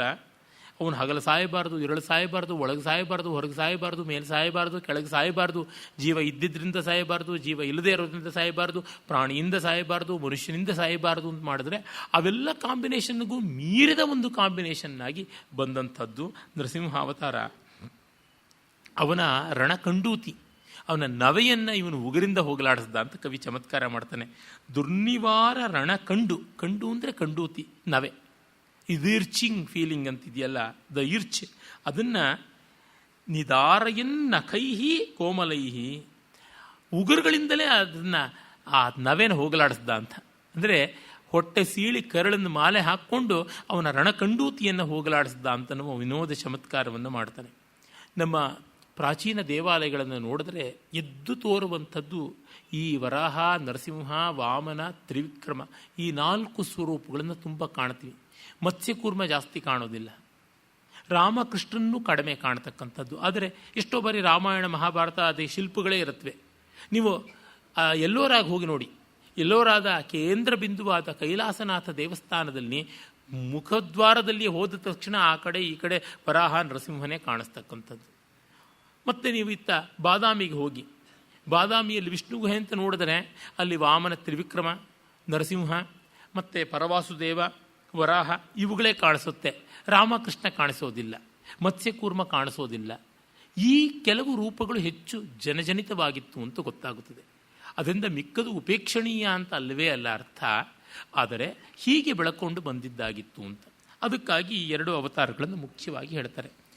ಮತ್ತು ಆಧುನಿಕ ವಿದ್ವಾಂಸರುಗಳೆಲ್ಲ ಹೇಳ್ತಾರೆ, ಈ ಉಗ್ರವಾದ ಪ್ರಾಣಿಗಳು ಭಯ ತಂದು ಕೊಡ್ತಾ ಇದ್ದರಿಂದ ಆ ಸ್ವರೂಪವನ್ನು ವಿಷ್ಣುವಿಗೆ ಆರೋಪಣೆ ಮಾಡಿ ಹಾಗೆ ಮಾಡೋದಕ್ಕೆ ಶುರು ಮಾಡಿದ್ರು ಆರಾಧನೆ ಅಂತ. ಅದು ಏನೇ ಇದ್ದರೂ ಭಗವತ್ ಸ್ವರೂಪ. ಕಿಂಕ್ರಮಿಷ್ಯತಿ ಕಿಲ ಈಶವಾಮನೋ ಯಾವದಿತ್ತಮಃ ಸನ್ನದಾನವಾಹ ತಾವದಸ್ಯ ನಮಮೌ ನಭಸ್ಥಲೆ ಲಂಘಿತಾರ್ಕ ಶಶಿಮಂಡಲ ಕ್ರಮಃ. ಇನ್ನು ಅದೇ ರೀತಿಯಲ್ಲಿ ಆ ವಾಮನಾವತಾರದ ಮಹೋನ್ನತ ಸ್ವರೂಪವನ್ನು ತುಂಬ ಚೆನ್ನಾಗಿ ಚಿತ್ರಣ ಮಾಡ್ತಾನೆ. ಕಿಂ ಕ್ರಮಿಷ್ಯತಿ ಕಿಲೇಶ ವಾಮನಃ, ಚೋಟುದ್ದ ಇದ್ದಾನೆ ವಾಮನ ಗುಜ್ಜಾರಿ, ಇವನು ಏನು ಎಷ್ಟು ಬೆಳೀತಾನೆ ಅಂತಂದುಕೊಂಡ್ರೆ ಯಾವದಿತ್ತ ಮಹಸನ್ನ ದಾನವಾಹ, ಯಾವ ಹಂತದಲ್ಲಿ ರಾಕ್ಷಸರು ನೋಡಿ ನಕ್ಕರಲ್ಲ, ಅಯ್ಯೋ ನಮ್ಮ ಒಡೆಯ ಬಲಿಚಕ್ರವರ್ತಿಯಿಂದ ಅವನು 3 ಹೆಜ್ಜೆ ಪಡ್ಕೊಂಡ, ಇವನು ಚೋಟುದ್ದ ಕಾಲಲ್ಲಿ ಮೋಟುದ್ದ ಇರತಕ್ಕಂಥ ಹೆಜ್ಜೆ ಎಷ್ಟು ಮಾತ್ರ ಅಂತ. ತಾವದಸ್ಯ ನಮಮೌ ನಭಸ್ತಲೆ, ಇವನನ್ನು ಅಳೆಯೋದಿಕ್ಕೆ ಆಕಾಶಕ್ಕೂ ಆಗಲಿಲ್ಲ. ಲಂಘಿತಾರ್ಕ ಶಶಿಮಂಡಲ ಕ್ರಮ, ಸೂರ್ಯ ಚಂದ್ರಾದಿಗಳನ್ನು ಗ್ರಹ ನಕ್ಷತ್ರಗಳನ್ನು ಮೀರಿ ಬೆಳೆದು ಬಿಟ್ಟನಲ್ಲ. ಇಂತಿಂತೈ ಒಟುಡಂತಯೈ ಮರೆಯುತ್ತಾನಂತೈ ನಭೋವಿದಿಪೈ ಅಂತ ಪೋತನ ಹೇಳ್ತಾನಲ್ಲ, ಏನು ಅಂತ ನೋಡೋಕ್ಕಾಗಲಿಲ್ಲ, ಅಷ್ಟೆಷ್ಟಕ್ಕೆ ಬೆಳೆದು ಬಿಟ್ಟ ಅಂತ. ಹಾಗೆ ವಾಮನ ತ್ರಿವಿಕ್ರಮನಾದ. ಹೀಗೆ ಅದರಿಂದಲೇ ತಮಿಳಿನಲ್ಲಿ ಕೂಡ ಉಲಗಮಾಂಡು ಪೆರುಮಾಳ್ ಅಂತಲೋ ಏನೋ ಒಂದು, ಉಲಗಾಂಡ ಪೆರುಮಾಳ್ ಅಂತ ಕಂಚಿಯಲ್ಲಿ ಕೂಡ ಉಜ್ವಲವಾದ ಭವ್ಯವಾದಂಥ ಮೂರ್ತಿ. ಲೋಕ ಅನ್ನೋದು ಉಲಗ ಅಂತ ಆಗಿದೆ. ನಾನು ನೆನ್ನೆಯೂ ಕೂಡ ಹೇಳ್ತಾ ಇದ್ದೆ, ತಮಿಳಿನಲ್ಲಿ ರಾ ಲಾಗಳಿಂದ ಪದಗಳು ಆರಂಭ ಆಗೋಲ್ಲ ಅಂತ. ಲೋಕ ಅನ್ನೋದಕ್ಕೆ ಸೇರಿಸ್ಕೊಂಡು ಉಲೋಗ ಅಂತಿದ್ದಿದ್ದು ಉಲಗಂ ಅಂತ ಆಗಿದೆ. ಸಂಸ್ಕೃತದ ಶಬ್ದವೇ ಮತ್ತೆ ಬಂದಂಥದ್ದು. ತಮಿಳಿಗೆ ಬೇರೆ ಉಲಗಂ ಇಲ್ಲ, ಸಂಸ್ಕೃತದ ಲೋಕಮೇ ಇರಕ್ಕರದ್ದು, ಬೇರೆ ಉಲಗಂ ಕಡೆಗೆ ಆದದಕ್ಕೆ ಅದು ಗೊತ್ತಾಗುತ್ತದೆ. ಹಾಗೆ ಬೆಳೀತಾನೆ.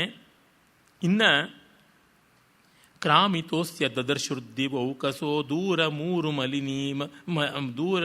ಮಲಿನೀಲಮಾಯತಂ ವ್ಯೋಮ್ನಿ ದಿವ್ಯ ಸರಿದಂಬು ಪದ್ಧತಿ ಸ್ಪರ್ಧ ಏವ ಯಮನೋಘಮುತ್ತಿತಂ. ಆಗ ಅವನ ಆ ಒಂದು ಬೆಳವಣಿಗೆ ಹೇಗಿತ್ತು ಅನ್ನೋದನ್ನು ತುಂಬ ಚೆನ್ನಾಗಿ ವಾಮನನ ಬೆಳವಣಿಗೆಯನ್ನು ಹೇಳ್ತಾನೆ ಕವಿ.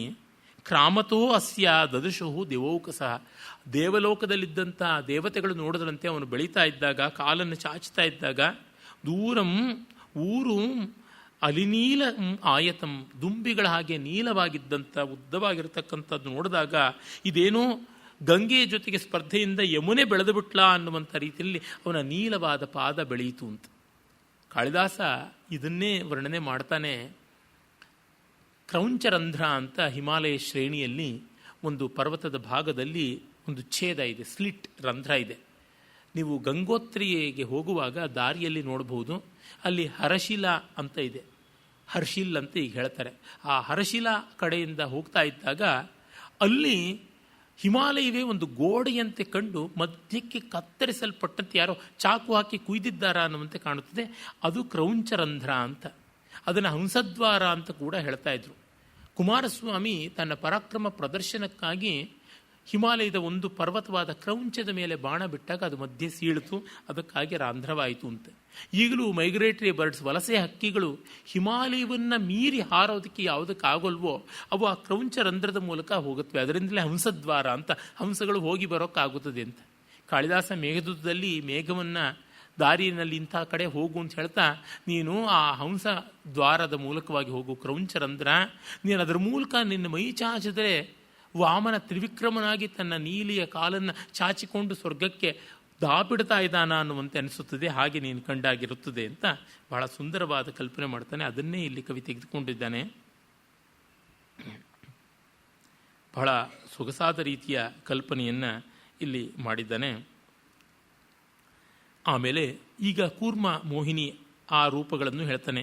ಯಸ್ಯ ಕಿಂಚಿದಪಕರ್ತುಮಕ್ಷಮ ಕಾಯ ನಿಗ್ರಹ ಗೃಹೀತ ವಿಗ್ರಹ ಕಾಂತವಕ್ತ್ರ ಸದೃಶಾಕೃತಿಂ ಕೃತಿ ರಾಹುರಿಂದು ಮಧುನಾಪಿ ಬಾಧತೆ. ಈಗ ಅವನು ಸಮುದ್ರ ಮಥನ ಮಾಡಿದಾಗ ಸಮುದ್ರಕ್ಕೆ ಮಂದ್ರ ಪರ್ವತಕ್ಕೆ ಆಧಾರವಾಗಿ ಆದಿಕೂರ್ಮ ನೆನೆಸಿದನಲ್ಲ. ಯಸ್ಯ ಕಿಂಚಿದಪಕರ್ತುಮಕ್ಷಮ ಕಾಯ ನಿಗ್ರಹ ಗೃಹೀತ ವಿಗ್ರಹ. ಆ ಸಂದರ್ಭದಲ್ಲಿ ಅಮೃತ ಬಂದ ಮೇಲೆ ಹಂಚುವುದಕ್ಕೆ ಮೋಹಿನಿ ಬರಬೇಕಾಯಿತು. ಮೋಹಿನಿ ಬಂದು ಎಲ್ಲರಿಗೂ ಅಮೃತ ವಿತರಣೆ ಮಾಡುವಾಗ ದೇವತಾ ಪಂಕ್ತಿಗಳಲ್ಲಿ ಸಿಂಹಿಕೆಯ ಮಗ ಅವನು ಕೂತ.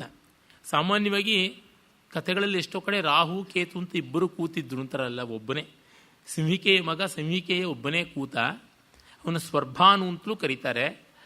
ಆಗ ಅವನು ಅಮೃತವನ್ನು ಪಾನ ಮಾಡಿದ್ದು ಗೊತ್ತು ಮಾಡಿಕೊಂಡು ಸೂರ್ಯ ಚಂದ್ರರು ಹೇಳಿದಾಗ ಮೋಹಿನಿ ವಿತರಣೆ ಮಾಡ್ತಾ ಇದ್ದ ಸೌಟೆ ಚಕ್ರಾಯುಧ ಕೊರಳಿಗೆ ಏಟು ಹಾಕಿದಾಗ ಶಿರಸ್ಸು ಛಿನ್ನವಾಯಿತು. ಅಷ್ಟೊತ್ತಿಗೆ ಅಮೃತ ಹೋಗಿದ್ದರಿಂದ ದೇಹ ಬದುಕಿತು, ತಲೆಯೇ ರಾಹುವಾಗಿ ಶರೀರ ಕೇತುವಾಯಿತು ಅಂತ. ಕೆಲವು ನವಗ್ರಹ ಮೂರ್ತಿಗಳ ದೇವಸ್ಥಾನಗಳಲ್ಲಿ ರಾಹುವಿಗೆ ಶಿರಸ್ಸಿದ್ದು ಮೈಯೆಲ್ಲ ಸರ್ಪವಾಗಿ ತೋರಿಸ್ತಾರೆ, ಕೇತುವಿಗೆ ಮೈ ಮಾತ್ರ ಇದ್ದರೂ ಶಿರಸ್ಸನ್ನು ಸರ್ಪವಾಗಿ ತೋರಿಸ್ತಾರೆ. ಇದರ ಮೂಲಕವಾಗಿ ಈ ದೇಹ ಒಂದೇನೆ, ಆದರೆ ಎರಡು ರೂಪ ತಾಳಿದೆ ಅಂತನ್ನುವ ಸ್ಥಿತಿ ಗೊತ್ತಾಗುತ್ತದೆ. ಹಾಗಾಗಿ ಮೋಹಿನಿಯ ಮೇಲೆ ಕೋಪ ಮಾಡಿಕೊಂಡದಲ್ಲ, ತನಗೆ ಅಮೃತ ಸಿಕ್ಕಿದಾಗ ಕತ್ತಿಗೆ ಕತ್ತರಿಸಿದ್ದಿದ್ದು ಅಂತ ಕಾಂತ ವಕ್ತ್ರ ಸದೃಶಾಕೃತಿಂ ಕೃತಿ ರಾಹುರಿಂದು ಮಧುನಾಪಿ ಬಾಧತೆ. ಅದಕ್ಕಾಗಿ ವಿಷ್ಣುವಿನ ಮೇಲಿನ ಕೋಪದಿಂದ ಮೋಹಿನಿ ತಾನೇ ಮಾಡಿದ್ದು ಅಂತ ಮೋಹಿನಿಯ ಮುಖವನ್ನು ಹೋಲುವ ಚಂದ್ರನನ್ನು ಹಿಡಿತಾ ಇದ್ದಾನೆ ಇವತ್ತಿಗೂ ಅಂತ. ಅಂದರೆ ಈ ಗ್ರಹಣಕ್ಕೆ ಅದೆಷ್ಟು ಸುಂದರವಾದಂಥ ಒಂದು ಹೇತುತ್ಪ್ರೇಕ್ಷೆಯನ್ನು ಮಾಡಿರುವಂಥದ್ದು, ಬಹಳ ಸುಂದರವಾಗಿ ಅದು. ಇವು ಹೇತುತ್ಪ್ರೇಕ್ಷೆಯಲ್ಲ, ಇಲ್ಲಿ ಬರ್ತಕ್ಕಂಥದ್ದು ಕಾವ್ಯಲಿಂಗ ಅಲಂಕಾರವೇ. ಬಹಳ ಸೊಗಸಾಗಿರ್ತಕ್ಕ ಕಾಂತವಕ್ತ್ರ ಸದೃಶಾಕೃತಿ ಕೃತಿ ರಾಹುರಿಂದು ಮಧುನಾಪಿ ಬಾಧತೆ, ಅಧುನಾಪಿ ಬಾಧತ ಇವ ಅಂದಿದ್ರೆ ಹೇತುತ್ಪ್ರೇಕ್ಷೆ ಅಲಂಕಾರ ಬಾಧತೆ ಮಾಡ್ತಾ ಇದ್ದಾನೆ ಅಂತಂದಾಗ ತುಂಬ ಸುಂದರವಾದ ಕಾರಣ ಹೇಳಿದಂಥ ಆ ಒಂದು ಕಾವ್ಯಲಿಂಗ ಅಲಂಕಾರ ಆಗಿದೆ. ಆಮೇಲೆ ಇಲ್ಲಿ ದತ್ತಾತ್ರೇಯ ಅವತಾರವನ್ನು ಕೂಡ ಹೇಳುವುದಾಗಿದೆ. ಭಾಗವತದಲ್ಲಿ ಬರುತ್ತದೆ 22 ಅಥವಾ 24 ಅವತಾರಗಳಿವೆ. ಸಂಪ್ರದಾಯ ವಿಗಮ ಅದುಪೇಯುಷಿ ರೇಷನಾಶಮವಿನಾಶಿ ವಿಗ್ರಹ ಸ್ಮರ್ತುಮ ಪ್ರತಿಹತ ಸ್ಮೃತಿ ಶ್ರುತಿ ದತ್ತ ಇತ್ಯಭವದತ್ರಿಗೋತ್ರಜ. ಅವಿನಾಶಿಯಾದ ಅಪ್ರತಿಹತ ಸ್ಮೃತಿಯಾದ ದತ್ತಾತ್ರೇಯ ಈ ಕಾಲದೋಷದಿಂದಾಗಿ ಚ್ಯುತವಾದ ವೇದಗಳನ್ನು ಉದ್ಧರಿಸೋದಿಕ್ಕೆ ಅಂತ ಆತ್ರೇಯನಾಗಿ ಅತ್ರಿ ಮಹರ್ಷಿಯ ಮಗನಾಗಿ ಹುಟ್ಟಿದ. ಸಂಪ್ರದಾಯ ವಿಗಮಾದ್ ಉಪೇಯುಷೀಹಿ ಯೇಷ ನಾಶಂ ಅವಿನಾಶಿ ವಿಗ್ರಹ. ಅವಿನಾಶಿಯಾದಂಥ ಈ ನಾರಾಯಣ ಸ್ಮರ್ತುಂ ಅಪ್ರತಿಹತ ಸ್ಮೃತಿ ಶ್ರುತಿ, ನೆನಪಿಗೆ ಸಿಗದಂಥ ಸ್ಮೃತಿಗಳನ್ನು, ಕಿವಿಗೆಟಕದೇ ಇರತಕ್ಕಂಥ ಶ್ರುತಿಗಳನ್ನು ಮತ್ತೆ ಉದ್ಧರಿಸಿಕೊಟ್ಟ ಅಂತ. ಅಂದರೆ ವೇದ ಪರಂಪರೆ ಖಿಲವಾದಾಗ ಈ ಜ್ಞಾನ ಸ್ವರೂಪಿಯಾಗಿ ಜ್ಞಾನಮೂರ್ತಿಯಾಗಿ ದತ್ತಾತ್ರೇಯ ಹುಟ್ಟಿದ ಅಂತ. ತ್ರಿಮೂರ್ತಿಗಳ ಮಕ್ಕಳಾಗಿ ದೇವತೆಗಳು ಮೂವರು, ಅಂದರೆ ಬ್ರಹ್ಮವಿಷ್ಣು ಮಹೇಶ್ವರರು ತ್ರಿಮೂರ್ತಿಗಳು ಮೂವರು ಅತ್ರಿ ಮತ್ತು ಅನಸೂಯೆಯರ ಮಕ್ಕಳಾಗಿ ಹುಟ್ಟಿದ್ರು ಅಂತ ಪುರಾಣದಲ್ಲಿ ಕಥಾ ಪ್ರಸಿದ್ಧಿ ಉಂಟು. ಬ್ರಹ್ಮನ ಮಗನಾಗಿ ಚಂದ್ರ ಹುಟ್ಟಿದ್ದು ಬ್ರಹ್ಮಾನುಗ್ರಹದಿಂದ, ವಿಷ್ಣುವನುಗ್ರಹದಿಂದ ಆತ್ರೇಯ ದತ್ತಾತ್ರೇಯ ಅಂತ ಹುಟ್ಟಿದ್ದು, ರುದ್ರಾನುಗ್ರಹದಿಂದ ಅಂದರೆ ಶಿವಾನುಗ್ರಹದಿಂದ ದುರ್ವಾಸ ಹುಟ್ಟಿದ್ದು ಅಂತ.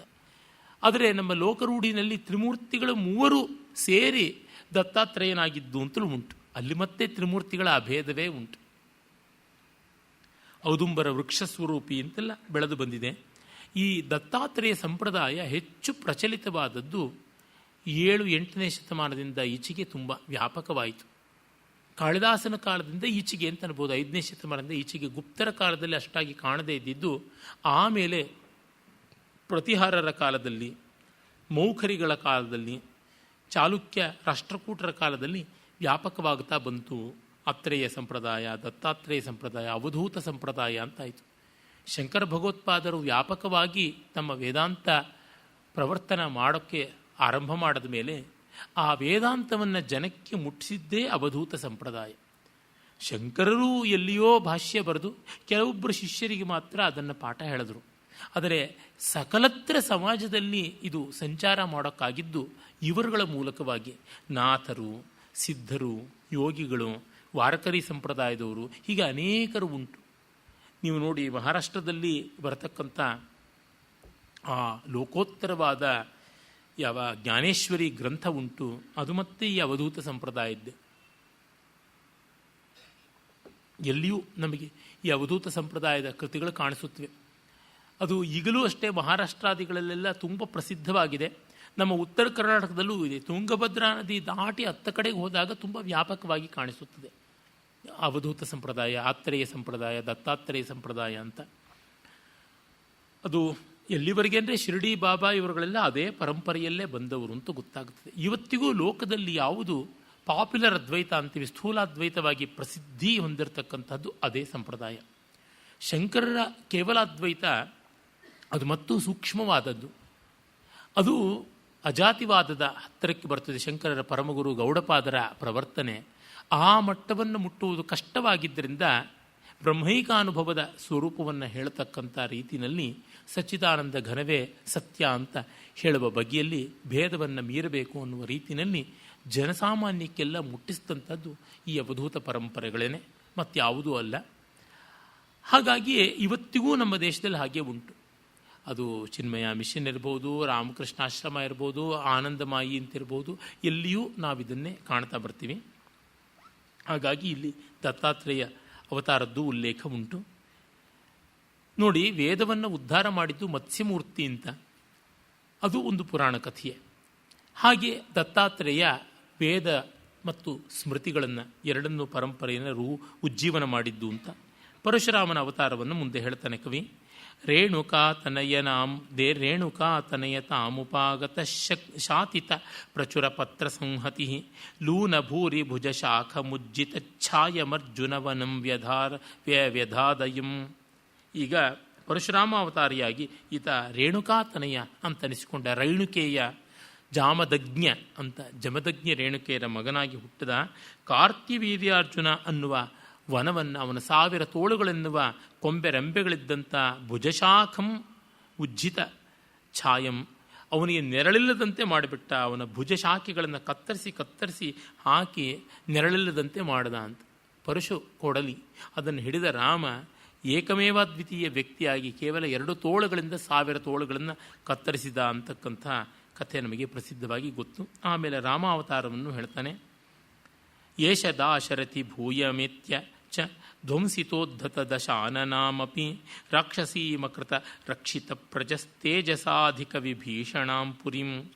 ಇನ್ನು ರಾಮ ದಾಶರಥಿ, ದಶರಥತನಯ ರಾಮ. ರಾಮರು ನಮ್ಮಲ್ಲಿ 3 ಪ್ರಸಿದ್ಧರು. ಒಬ್ಬ ರೇಣುಕೇಯ ರಾಮ ಅಥವಾ ಜಾಮದಜ್ಞ ರಾಮ, ಇಲ್ಲ ಭಾರ್ಗವ ರಾಮ ಪರಶುರಾಮ, ಮತ್ತೊಬ್ಬ ಜಾನಕೀಪತಿಯಾದ ರಾಮ, ದಶರಥನ ಪುತ್ರನಾದ ದಾಶರಥಿ ರಾಮ, ಕೌಸಲ್ಯೇ ಕಂದನಾದ ಕೌಸಲೇಯ ರಾಮ ಇವನು. ಮತ್ತೊಬ್ಬ ಬಲರಾಮ ರೋಹಿಣಿಯ ಮಗನಾದಂಥವನು, ವಸುದೇವನ ತನೆಯ ವಾಸುದೇವನಾದಂಥವನು, ರೇವತೀಪತಿ ಅಂತ ಅನಿಸಿಕೊಂಡವನು ಈ ಬಲರಾಮ. ಹೀಗೆ ಉಂಟು. ಇಲ್ಲಿ ರಾಮ ದಾಶರಥಿ ಆಗಿ ಅವನು ಹುಟ್ಟಿ ಧ್ವಂಸಿತ ಉದ್ಧತ ದಶಾನನಾಮಪಿ ಪುರೀಂ ರಾಕ್ಷಸೀಂ ಅಕೃತ ರಕ್ಷಿತ ಪ್ರಜ. ಅವನು ವಿಭೀಷಣನಿಗೆ ಪಟ್ಟ ಕಟ್ಟಿ ದಶಾನನ ಪುರಿಯನ್ನು ಉಳಿಸಿದ. ಅಂದರೆ ಲಂಕೆಯನ್ನು ತನ್ನ ರಾಜ್ಯಕ್ಕೆ ಸೇರಿಸ್ಕೊಳ್ಳಿಲ್ಲ, ಲಂಕೆಗೆ ಬೆಂಕಿ ಹಾಕಲಿಲ್ಲ, ಲಂಕೆಯನ್ನು ಮಣ್ಣು ಪಾಲು ಮಾಡಲಿಲ್ಲ, ಅದನ್ನು ಅಲ್ಲಿಯ ಜನಕ್ಕೇ ಉಳಿಸಿಕೊಟ್ಟ ಅಂತ. ರಾಮನ ಮಹನೀಯತೆ ಇಲ್ಲಿ ಅದ್ಭುತವಾಗಿ ಪ್ರತಿಪಾದಿತವಾಗಿದೆ. ಏನೆಂದರೆ ದೊಡ್ಡವರ ವರ್ತನೆ ಹಾಗೆ, ಅದು ತನಗೇ ಇರಲಿ ಅಂತ ಮಾಡೋಲ್ಲ, ಅದು ಹೇಗಿರಬೇಕೋ ಹಾಗಿರಲಿ ಅಂತ ನೋಡ್ತಕ್ಕಂಥದ್ದು. ಒಂದು ಐತಿಹ್ಯ ಬಹಳ ಪ್ರಸಿದ್ಧವಾದದ್ದು. ತಿರುಪತಿ ಕ್ಷೇತ್ರದಲ್ಲಿ ವೈಖಾನಸ ಸಂಪ್ರದಾಯದಲ್ಲಿ ಇವತ್ತಿಗೂ ಪೂಜೆ ನಡೆಯೋದು. ಆದರೆ ಅಲ್ಲಿ ಯಾವುದೋ ಕೆಲವು ಅನಾಚಾರಗಳಾಗಿ ಆ ಅರ್ಚಕ ವರ್ಗವೆಲ್ಲ ಅಳಿದು ಹೋಯ್ತಂತೆ. ಅದು ಕೃಷ್ಣದೇವರಾಯರ ಕಾಲದಲ್ಲಿ. ಆಗ ಪ್ರಸಿದ್ಧರಾದಂಥ ಜ್ಞಾನಿಗಳು ಮತ್ತು ಪೀಠಾಧಿಪತಿಗಳು ಆಗಿದ್ದವರು ವ್ಯಾಸತೀರ್ಥರು. ಅವರಿಗೆ ಗೊತ್ತಾಯಿತು. ಅವರು ಅಲ್ಲಿ 8 ವರ್ಷ ಕಾಲ ದೇವರಿಗೆ ಅರ್ಚನೆ ಮಾಡ್ತಾಯಿದ್ರು, ಯಾಕೆಂದರೆ ಯಾರೂ ಇರಲಿಲ್ಲ ಅಂತ. ಆಮೇಲೆ ಆ ಅಳಿದು ಹೋದಂಥ ಅರ್ಚಕ ಕುಟುಂಬದಲ್ಲಿ ಒಂದು ಮಗು ಇದ್ದದ್ದಕ್ಕೆ 8ನೇ ವರ್ಷದಲ್ಲಿ ಉಪನಯನ ಮಾಡಿಸಿ ಮತ್ತೆ ವೈಖಾನಸ ಸಂಪ್ರದಾಯದ ಆ ಪರಂಪರೆಗೆ ದೇವಸ್ಥಾನ ಸಲ್ಲುವಂತೆ ಮಾಡಿದ್ರು ಅಂತ. ವ್ಯಾಸತೀರ್ಥರು ತಮ್ಮ ಸಂಪ್ರದಾಯಕ್ಕೆ, ಮಾಧ್ವ ಸಂಪ್ರದಾಯಕ್ಕೆ, ತಮ್ಮ ಮಠಕ್ಕೆ ದೇವಸ್ಥಾನವನ್ನು ಮಾಡಿಕೊಂಡಿದ್ದರೆ ಯಾರೂ ಏನೋ ಅಡ್ಡಿ ಮಾಡ್ತಾ ಇರಲಿಲ್ಲ. ಯಾಕೆಂದರೆ ಅಲ್ಲಿ ಯಾರೂ ಇರಲಿಲ್ಲ. ಕೃಷ್ಣದೇವರಾಯರಿಗೆ ಬೇರೆ ತುಂಬ ಗೌರವ ಇತ್ತು ವ್ಯಾಸತೀರ್ಥರ ಮೇಲೆ. ಆದರೆ ಅವರು ಅಲ್ಲಿಯ ಪರಂಪರೆ ಸಂಪ್ರದಾಯ ಏನೋ ಅದನ್ನು ಕಾಪಾಡಬೇಕು ಅಂತ ಹಾಗೆ ಮಾಡಿದ್ರಲ್ಲ. ಆ ರೀತಿಯಲ್ಲಿಯೇ ರಾವಣಪಾಲಿತವಾದದ್ದು ಮಾಲ್ಯವಂತ, ಸುಮಾಲಿ ಮತ್ತು ಮಾಲಿ ಇವರುಗಳೆಲ್ಲರೂ ಕೂಡ ರಾಕ್ಷಸರು. ಅವರಿಗೆ ಸಂಬಂಧಪಟ್ಟಿದ್ದಾಗಿತ್ತು ಲಂಕೆ. ಆಮೇಲೆ ಅವರೆಲ್ಲರೂ ನಾಶವಾದಾಗ ಸ್ವಲ್ಪ ಕಾಲ ಕುಬೇರ ಇದ್ದ. ಆಮೇಲೆ ರಾವಣ ತಿರುಗಾ ತನ್ನ ತಾಯಿಯ ಕಡೆ, ಕೈಕಸಿ ದೇವಿಯ ತಾಯಿ ಮಾಲ್ಯವಂತ, ಅವನ ಕಡೆಯವರಿಗೆ ಸಲ್ಲಬೇಕಾದದ್ದು ಅಂತ ಭಾವಿಸಿಕೊಂಡು ಮಾತ್ರ ಕುಲಕ್ಕೆ ಸಂಬಂಧಪಟ್ಟಿದ್ದು ಅಂತ ಭಾವಿಸಿ ಕಿತ್ತುಕೊಂಡ ಕುಬೇರನಿಂದ. ಮತ್ತೆ ಕುಬೇರ ನಿರುಪಾಯನಾಗಿ ಉತ್ತರಕ್ಕೆ ಹೋದ. ಅಲ್ಲಿಯೇ ಹಿಮಾಲಯದ ಬುಡದಲ್ಲಿರ್ತಕ್ಕಂಥ ಅಲಕಾವತಿ ಅವನ ರಾಜಧಾನಿ ಆಯಿತು ಅಂತ ರಾಮಾಯಣದ ಉತ್ತರಕಾಂಡದಲ್ಲಿ ಕಥೆ ಬರುತ್ತದೆ. ಹೀಗೆ ಆ ಲಂಕೆ ರಾಕ್ಷಸ ಕುಲಕ್ಕೆ ಸೇರಿದ್ದು ಅದನ್ನು ಅದಕ್ಕೇ ಉಳಿಸಿಕೊಟ್ಟ ಅಂತಂದರೆ ತುಂಬ ದೊಡ್ಡದಾದಂಥ ದೃಷ್ಟಿ. ಇಟ್ಸ್ ಎ ಗ್ರೇಟ್ ಗೆಸ್ಚರ್ ಅಂತನಬೇಕು. ಇಲ್ಲಿ ಇವತ್ತಿಗೂ ಕೂಡ ನಾವು ಒಂದು ದೇಶದ ಮೇಲೆ ಮತ್ತೊಂದು ದೇಶ ಆಕ್ರಮಣ ಮಾಡುತ್ತೆ, ದೌರ್ಜನ್ಯ ಮಾಡುತ್ತದೆ, ಅದನ್ನು ಪರಿಹಾರ ಮಾಡ್ತೀವಿ ಅಂತ ಹೋಗಿ ಅಲ್ಲೇ ಹಿಡ್ಕೊಂಡು ಕೂತ್ಕೊಂಡು ಬಿಡ್ತಾರೆ. ಈ ಥರದ್ದೇನೇನೋ ನಡೀತಾ ಇರುತ್ತೆ. ಅಫ್ಘಾನಿಸ್ತಾನದಲ್ಲಿ ಏನೋ ತೊಂದರೆ ಆಯಿತು ಅಂತ ಹೇಳ್ಬಿಟ್ಟು ನೆಪ ಮಾಡ್ಕೊಂಡು ರಷ್ಯಾ ಬಂದು ತಿಷ್ಟೆ ಹಾಕಿಬಿಟ್ಟಿತ್ತಲ್ಲ, ಅದನ್ನು ಓಡಿಸ್ತೀವಿ ಅಂತ ಹೇಳ್ಬಿಟ್ಟಿದ್ನು. ಅಮೇರಿಕ ಪಾಕಿಸ್ತಾನದ ತಿಷ್ಟೆ ಹಾಕಿ ಈ ಎಲ್ಲ ಐಸಿಸ್ಗೂ ಆದಿ ಮೂಲವಾದಂತಹ ಆಲ್ ಖೈದಾ ಎಲ್ಲ ಅಲ್ಲಿಂದನೇ ರೂಪುಗೊಂಡಿದ್ದು ಅಂತ ನಮಗೆ ಗೊತ್ತಿದೆಯಲ್ಲ. ಆ ತರಹ ಹಾಗಲ್ಲದ ರೀತಿ ರಾಮನದು. ಅದಾದ ಮೇಲೆ ಕೃಷ್ಣನ ಸ್ವರೂಪವನ್ನು ಹೇಳ್ತಾನೆ. ನಿಷ್ಪ್ರಹಂತು ಮಮರೇಶ ವಿದ್ವಿಷಾಮರ್ಥಿತ ಸ್ವಯಂ ಅಥ ಸ್ವಯಂಭುವ ಸಂಪ್ರತಿಶ್ರಯತಿ ಸೂನುತಾಮಯಂ ಕಶ್ಯಪಸ್ಯ ವಸುದೇವರೂಪಿಣಃ. ಇಂಥ ಪರಮಾತ್ಮ ರಾಕ್ಷಸ ನಾಶ ಮಾಡಬೇಕು, ಧರ್ಮ ರಕ್ಷಣೆ ಮಾಡಬೇಕು ಅಂತ ಕಶ್ಯಪನ ಅವತಾರಿಯಾದ ವಸುದೇವನ ಮಗನಾಗಿ ಈಗ ಹುಟ್ಟಿದ್ದಾನೆ ಅಂತ. ಇದನ್ನು ಕುಮಾರವ್ಯಾಸ ಹೇಳ್ತಾನಲ್ಲ, ಪುರುಷಾಕಾರದಿಂದ ಪರಮಪುರುಷನೇ ಇಲ್ಲಿ ರಾಜಿಸ್ತಾ ಇದ್ದಾನೆ ಅಂತ. ಮರ್ತ್ಯರೂಪದಿಂದ ಅಮರ್ತ್ಯ ಸತ್ವವೇ ರಾಜಿಸ್ತಾ ಇದೆ. ಕ್ರಾಮಿತೋಸ್ಯ ದದರ್ಶರುದ್ದಿವೌ ಕಸೋ ದೂರ ಮೂರು, ಕ್ಷಮಿಸಬೇಕು, ಅದಾಗಿತ್ತು ಪದ್ಯ. ತಾತನೋದಧಿವಿಲೋಡನಂ ಪ್ರತಿ ತ್ವದ್ವಿನಾಥ ವಯಮುತ್ಸಾಹಾಮಹೇ ಯಸ್ಸುರೈರಿತಿ ಸುರೌಘವಲ್ಲಭೋ ವಲ್ಲವೈಶ್ಚ ಜಗದೇ ಜಗತ್ಪತಿ. ತುಂಬ ಚಮತ್ಕಾರಪೂರ್ಣವಾಗಿ ಕೃಷ್ಣನ ಸ್ತುತಿಯನ್ನು ಇಲ್ಲಿ ಮಾಡ್ತಾನೆ. ದೇವತೆಗಳು ನಾರಾಯಣನಿಗೆ ಹೇಳಿದ್ರಂತೆ ಸಮುದ್ರ ಮಥನ ಮಾಡುವಾಗ, ನೋದಧಿ ವಿಲೋಡನಂ ಪ್ರತಿ ತ್ವದ್ವಿನಾ ಅಥ ವಯಂ ಉತ್ಸಾಹಾಮಹೇ. ತಾತ, ಸ್ವಾಮಿ, ತಂದೆಯೇ, ನೀನಿಲ್ಲದೆ ಉದಧಿ ವಿಲೋಡನಂ ನ ವಯಂ ಉತ್ಸಾಹಾಮಹೇ. ಉದಧಿ ಸಮುದ್ರದ ವಿಲೋಡನ ಮಥನವನ್ನು ನಾವು ಮಾಡೋದಕ್ಕೆ ಇಷ್ಟಪಡೋದಿಲ್ಲ ಅಂತ. ಅಂದರೆ ನೀನು ಕೂರ್ಮಾವತಾರಿಯಾಗಿ ಅದನ್ನು ಹಿಡಿದು ಎತ್ತಬೇಕು, ಜೊತೆಗೆ ದೇವತೆಗಳ ಪಕ್ಷದಲ್ಲಿ ನೀನು ಚತುರ್ಭುಜನಾಗಿ ನಿಂತು ಮಥನ ಮಾಡಬೇಕು, ಹೀಗೆ ಅಂತ ಕೇಳಿಕೊಳ್ತಾರೆ. ಅವನಿಲ್ಲದೆ ಆಗೋದಿಲ್ಲ ಅಂತ. ಆಮೇಲೆ ಅಮೃತ ಬಂದ ಮೇಲೂ ಧನ್ವಂತರಿ ಮತ್ತೊಂದು ಅವತಾರ ಪರಮಾತ್ಮನದು. ಧನ್ವಂತರಿಯಾಗಿ ಅಮೃತ ಕಲಶ ಹಿಡಿದು ಬಂದ, ಮತ್ತೆ ಮೋಹಿನಿಯಾಗಿ ವಿತರಣೆ ಮಾಡಿದ್ದು ಅಂತದೆಲ್ಲ ಗೊತ್ತು. ಪ್ರತಿ ಹಂತದಲ್ಲಿಯೂ ಅಮೃತ ಮಥನ ಕಾಲದಲ್ಲಿ ನಾರಾಯಣ ಇದ್ದು ಕಾಪಾಡಿದ್ದು ಅಂತ ಹಾಗೆ ದೇವತೆಗಳು ಹೇಳಿದ್ರು. ಅದೇ ತರಹ ತಾತ ನೋದದಿ ವಿಲೋಡನಂ ಪ್ರತಿ ತ್ವದ್ವಿನಾಥ ವಯಂ ಉತ್ಸಾಹಾಮಹೇ. ನೋ ನ ಎಲ್ಲ ಒಂದೇ ಅರ್ಥ. ಇಂಗ್ಲೀಷ್ನ ಎನ್ವೋನೋ ಸಂಸ್ಕೃತದನೋ ಎರಡು ಒಂದೇ. ನೋ ದದಿವಿಲೋಡನಂ ಪ್ರತಿ ತ್ವದ್ವಿನಾಥ ವಯಂ ಉತ್ಸಾಹಾಮಹೇ. ಮೊಸರನ್ನು ನೀನಿಲ್ಲದೆ ಕಡಿಯೋದಿಲ್ಲ ಅಂತ ಅಂದರು ಈ ಗೋಪಾಲಕರು. ಅದಕ್ಕೆ ಅವರ ಗೊಲ್ಲರಕೇರಿಯಲ್ಲಿಯೇ ಇವನು ನೆಲೆಸಿಬಿಟ್ಟ ಅಂತ. ಅಂದರೆ ಕೃಷ್ಣನಿಗೆ ಬೆಣ್ಣೆ ಅಂದರೆ ಇಷ್ಟ. ಬೆಣ್ಣೆ ಬರುವುದು ಮೊಸರು ಕಡದ ಮೇಲೇ. ಹಾಗಾಗಿ ಮೊಸರು ಕಡಿಯೋದಕ್ಕೆ ಮುನ್ನ ನೀನಿರಬೇಕು, ಮಜ್ಜಿಗೆಯನ್ನು ಆಮೇಲೆ ಮಾಡ್ತೀವಿ, ಬೆಣ್ಣೆ ಹೊರಕ್ಕೆ ಬರುತ್ತೆ, ಅದನ್ನೇನು ಕೊಡ್ತೀವಿ ಅಂತ. ಹಾಗೆ ಅಷ್ಟು ಪ್ರೀತಿಯಿಂದ ಗೋಪಾಲಕರು ಇವನನ್ನು ಆರಾಧಿಸಿದ್ರು. ಹಾಗಾಗಿ ಅವರ ಜೊತೆ ಇವನು ಇದ್ದಾನೆ. ನಾತ್ತಗಂಧಮಭ ಅವಧೂಯ ಶತ್ರುಭಿಶ್ಚಾಯಯಾ ಚ ಶಮಿತಾಮರಶ್ರಮಂ ಯೋಭಿಮಾನಮಿವ ವೃತ್ರವಿದ್ವಿಷಃ ಪಾರಿಜಾತಂ ಉದಮೂಲಯದ್ದಿವಃ. ಇದುವರೆಗೂ ಯಾರೂ ಕೂಡ ಪಾರಿಜಾತ ಪುಷ್ಪದ ಪರಿಮಳವನ್ನು ಮೂಸಿ ನೋಡಿರಲಿಲ್ಲ. ಆ ವೃಕ್ಷದ ನೆರಳಿನಲ್ಲಿಯೇ ದೇವತೆಗಳು ತಮ್ಮ ಬಳಲಿಕೆಯನ್ನು ಕಳ್ಕೊಳ್ತಾ ಇದ್ದರು. ಅಂಥ ಪಾರಿಜಾತ ವೃಕ್ಷವನ್ನು ಇಂದ್ರನ ಅಹಂಕಾರವನ್ನು ಬೇರಿನೊಡನೆ ಕಿತ್ತು ಹಾಕುವಂತೆ ಇದನ್ನು ಕಿತ್ತುಕೊಂಡು ಬಂದು ತಾನು ದ್ವಾರಾವತಿಯಲ್ಲಿ ನೆಲೆ ಮಾಡಿಕೊಟ್ಟ ಅಂತ.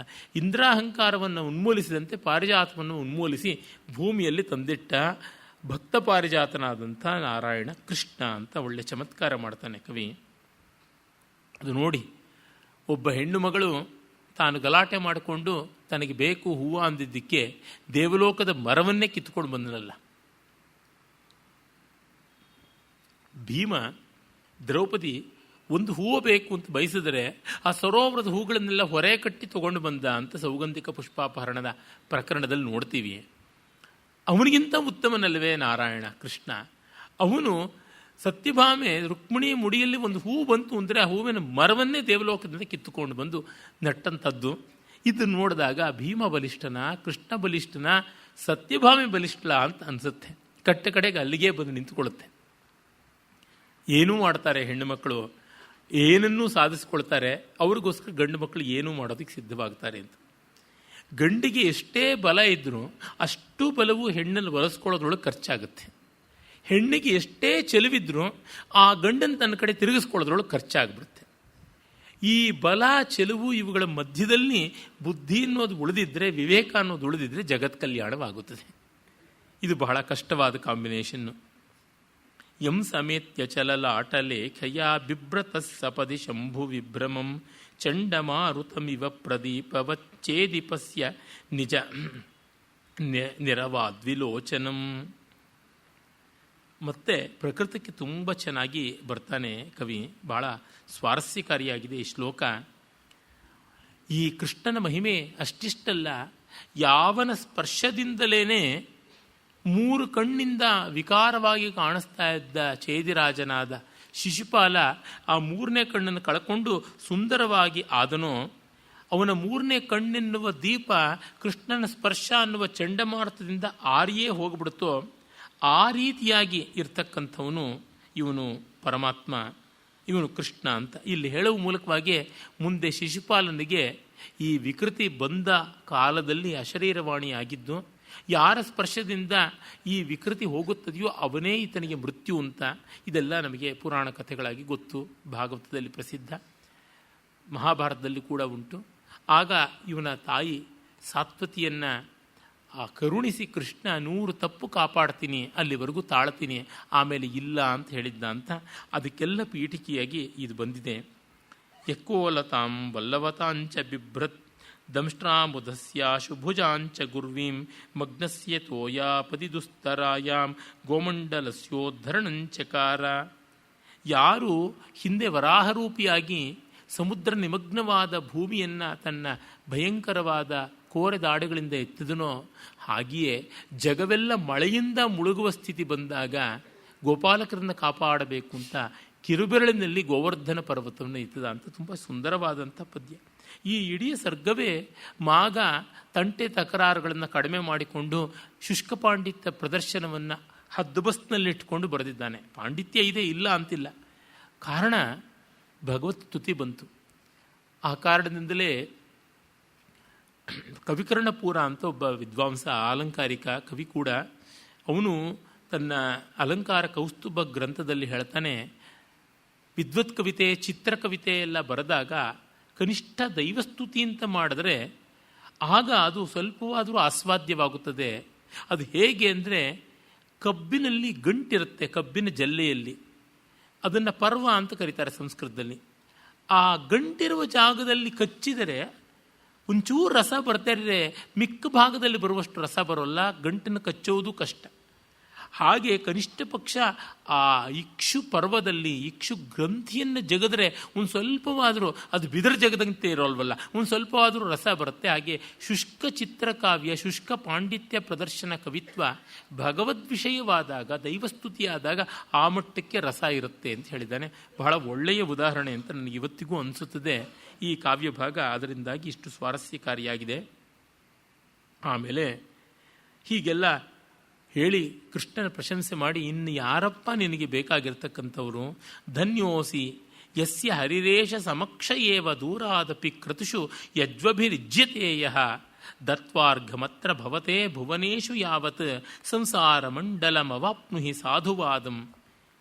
ಸಿಕ್ಕದ ದೂರದಲ್ಲಿರ್ತಕ್ಕಂಥ ಪರಮಾತ್ಮ ಕೈಗೆಟುಕುವಂತೆ ಇದಾನಲ್ಲ, ಅದು ಬಹಳ ದೊಡ್ಡದಾದಂಥದ್ದು. ಅರಸಿ ಹರಿಯಾಮ್ನಾಯತತಿ ಕುಕ್ಕರಿಸಿದವು ಕಾಣರು ನಖದ ಕೊನೆಗಳನ್ನು ಅಂತ ಕುಮಾರವ್ಯಾಸ ಹೇಳ್ತಾನೆ. ನಿನ್ನ ಪೂರ್ವಜರು ಎಷ್ಟು ಪುಣ್ಯಾತ್ಮರೋ ಅಂತ ಜನಮೇಜನಿಗೆ ಹೇಳ್ತಾನೆ. ಅವರು ಬಂದು ತನಗೆ ಹರಿಹಿಕೊಳ್ತಾನೆ ಕೃಷ್ಣ, ಇವರಿಗೆ ಇಂಥ ದೊಡ್ಡ ಅನುಕೂಲತೆ ಒದಗಿದೆಯಲ್ಲ, ಅದರಿಂದ ದೂರಾದಪಿ ಕ್ರತುಷು ಯಜ್ವಭಿ ಇಜ್ಯತೆ. ಎಲ್ಲಿಯೋ ವೈಕುಂಠದಲ್ಲಿದ್ದಂಥ ಪರಮಾತ್ಮನಿಗೆ ಇಲ್ಲಿಂದ ಹೋಮ ಮಾಡಿ ಯಜ್ಞ ಮಾಡಿ ಆಹುತಿ ಕೊಟ್ಟು ತೃಪ್ತಿಪಡಿಸ್ತೀವಿ ಅಂತಾರೆ.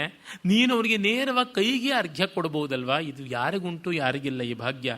ದತ್ವಾರ್ಘಮತ್ರ ಭವತೆ, ಅತ್ರ ಭವಾನ್ ಅಂದರೆ ಗೌರವವಾಚಕ, ಅತ್ರ ಭವತೆ ಇಲ್ಲಿ ಪೂಜ್ಯನಾದ ಕೃಷ್ಣನಿಗೆ ಕೊಡಬೇಕು. ಭುವನೇಶು ಯಾವತ್ ಸಂಸಾರ ಮಂಡಲಂ ಅವಾಪ್ನುಹಿ ಸಾಧುವಾದಂ, ಇಡೀ ಜಗತ್ನಲ್ಲಿ ನೀನು ಕೀರ್ತಿವಂತನಾಗು ಅಂತ ಹೇಳ್ಬಿಟ್ಟಂತಾನೆ.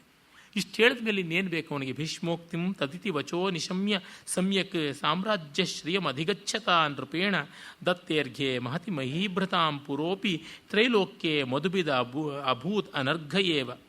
ಆಗ ಭೀಷ್ಮನ ಮಾತನ್ನು ಒಪ್ಪಿ ಸಂತೋಷಪಟ್ಟು ಅರ್ಘವನ್ನು ಅನರ್ಘನಿಗೆ ಕೊಟ್ಟ ಅಂತ.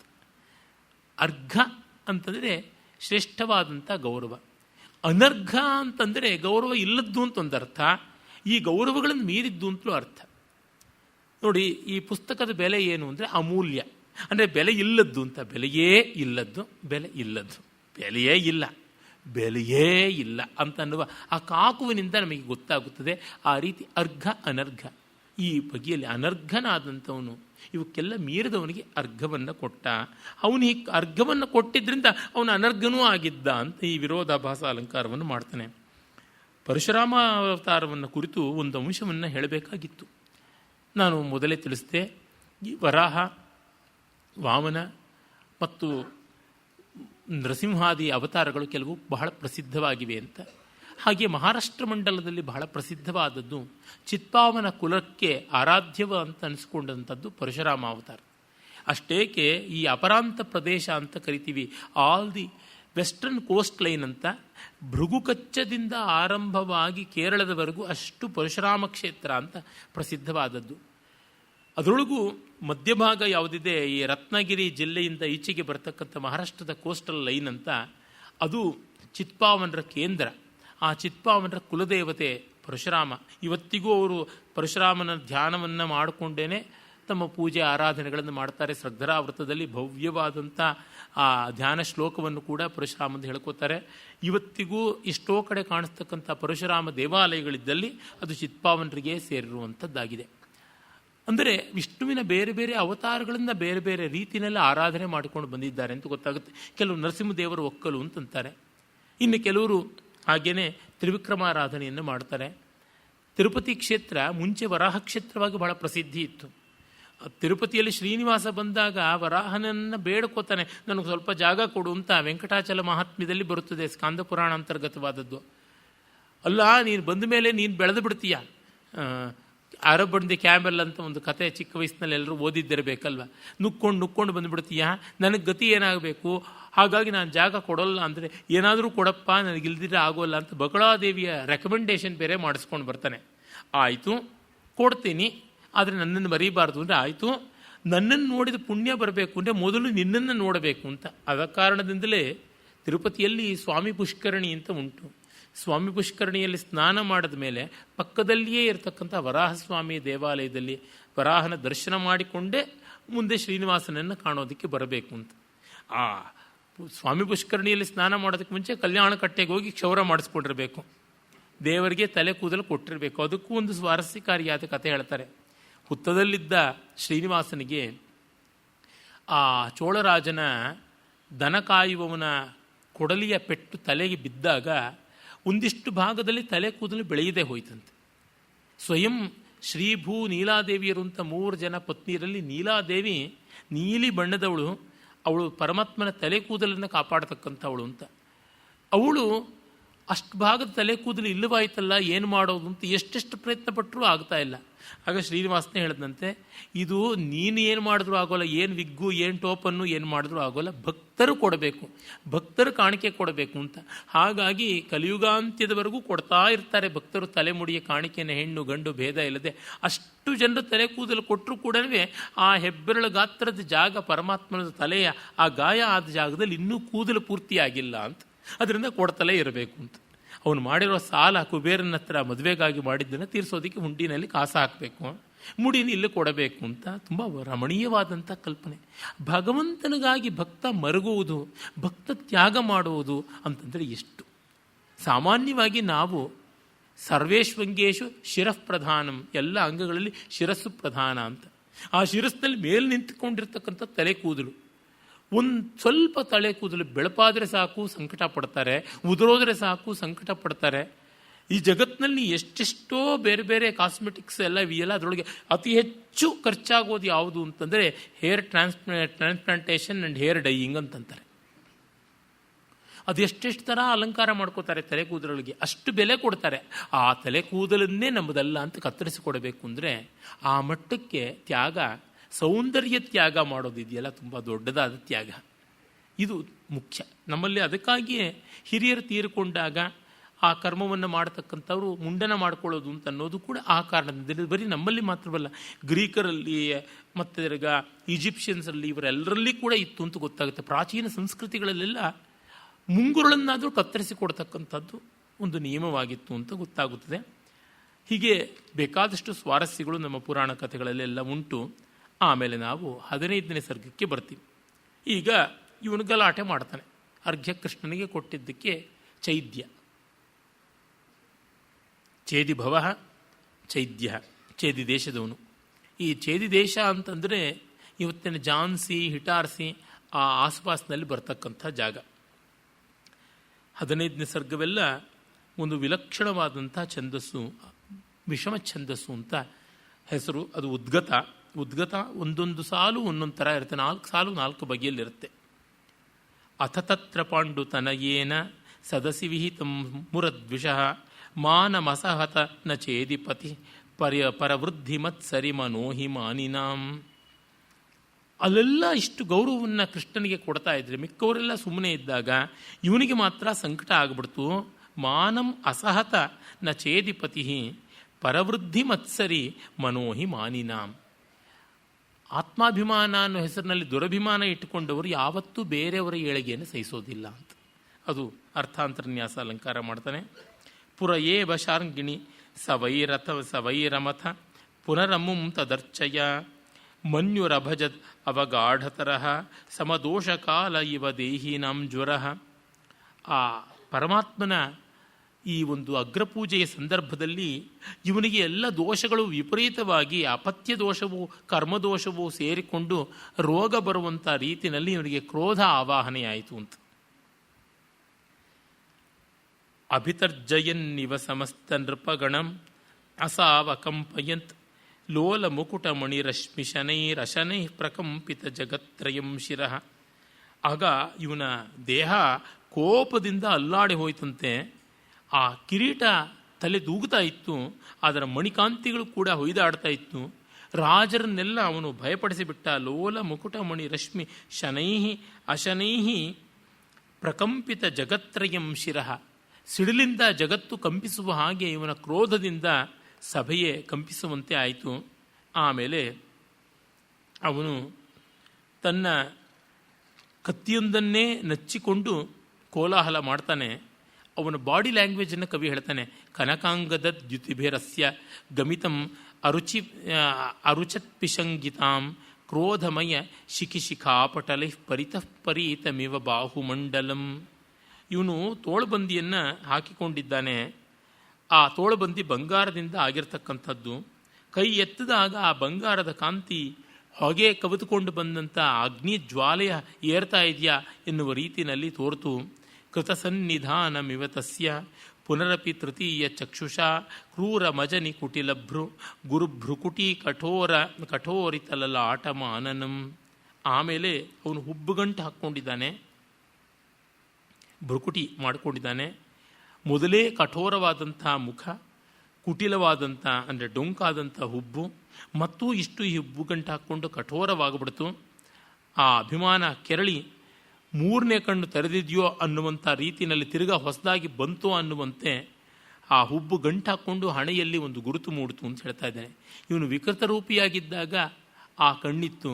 ಅದು ಹೋದ ಮೇಲೆ ಇವನು ಸುರೂಪಿ ಆದಾಗ ಈ ಕೋಪ ಬಂದು ಕುರೂಪಿ ಆದ ಅಂತ. ಕೋಪ ಬಂದ ಯಾವುದೇ ಮುಖ ಚೆನ್ನಾಗಿರೋಲ್ಲ, ಉದ್ವಿಗ್ನತೆಗೆ ಒಳಗಾಗುತ್ತದಲ್ಲ. ಅತಿರಕ್ತ ಭಾವಮುಪಗಮ್ಯ ಕೃತಿಮತಿರುಮುಷ್ಯ ಸಾಹಸೆ ದೃಷ್ಟಿರಗಣಿತ ಭಯಾಸಿಲತಾಮವಲಂಬತೆ ಸ್ಮ ಸಮಯಾಸಕೀಮಿವ. ಆಗ ಅವನ ಕೈಯಲ್ಲಿ ಕತ್ತಿ ಕೆರಳಿ ಇರ್ತಾ ಇತ್ತು. ಆ ಕತ್ತಿ ಹೇಗಿತ್ತು ಅಂತಂದರೆ ತನಗಿರ್ತಕ್ಕಂಥದ್ದು ಇದೊಂದೇ ಆಸರೆ ಅನ್ನುವಂಥ ರೀತಿಯಲ್ಲಿ, ಏಕಮೇವಾಲಂಬನ ಸಖಿ ಅನ್ನುವಂಥ ರೀತಿಯಲ್ಲಿ ಕತ್ತಿ ಕಾಣಿಸ್ತು. ಪ್ರಥಮಂ ಶರೀರಜ ವಿಕಾರಕೃತಂ ಮುಕುಲ ವಿಕಾರಕೃತ ಮುಕುಲ ಬಂಧಂ ಅವ್ಯಥಿ ಭಾವಕಲಹ ಫಲ ಯೋಗಮಸೌ ವಚನೇನ ಕೋಪ ಕುಸುಮಂ ವ್ಯಚೀಕಸತ್.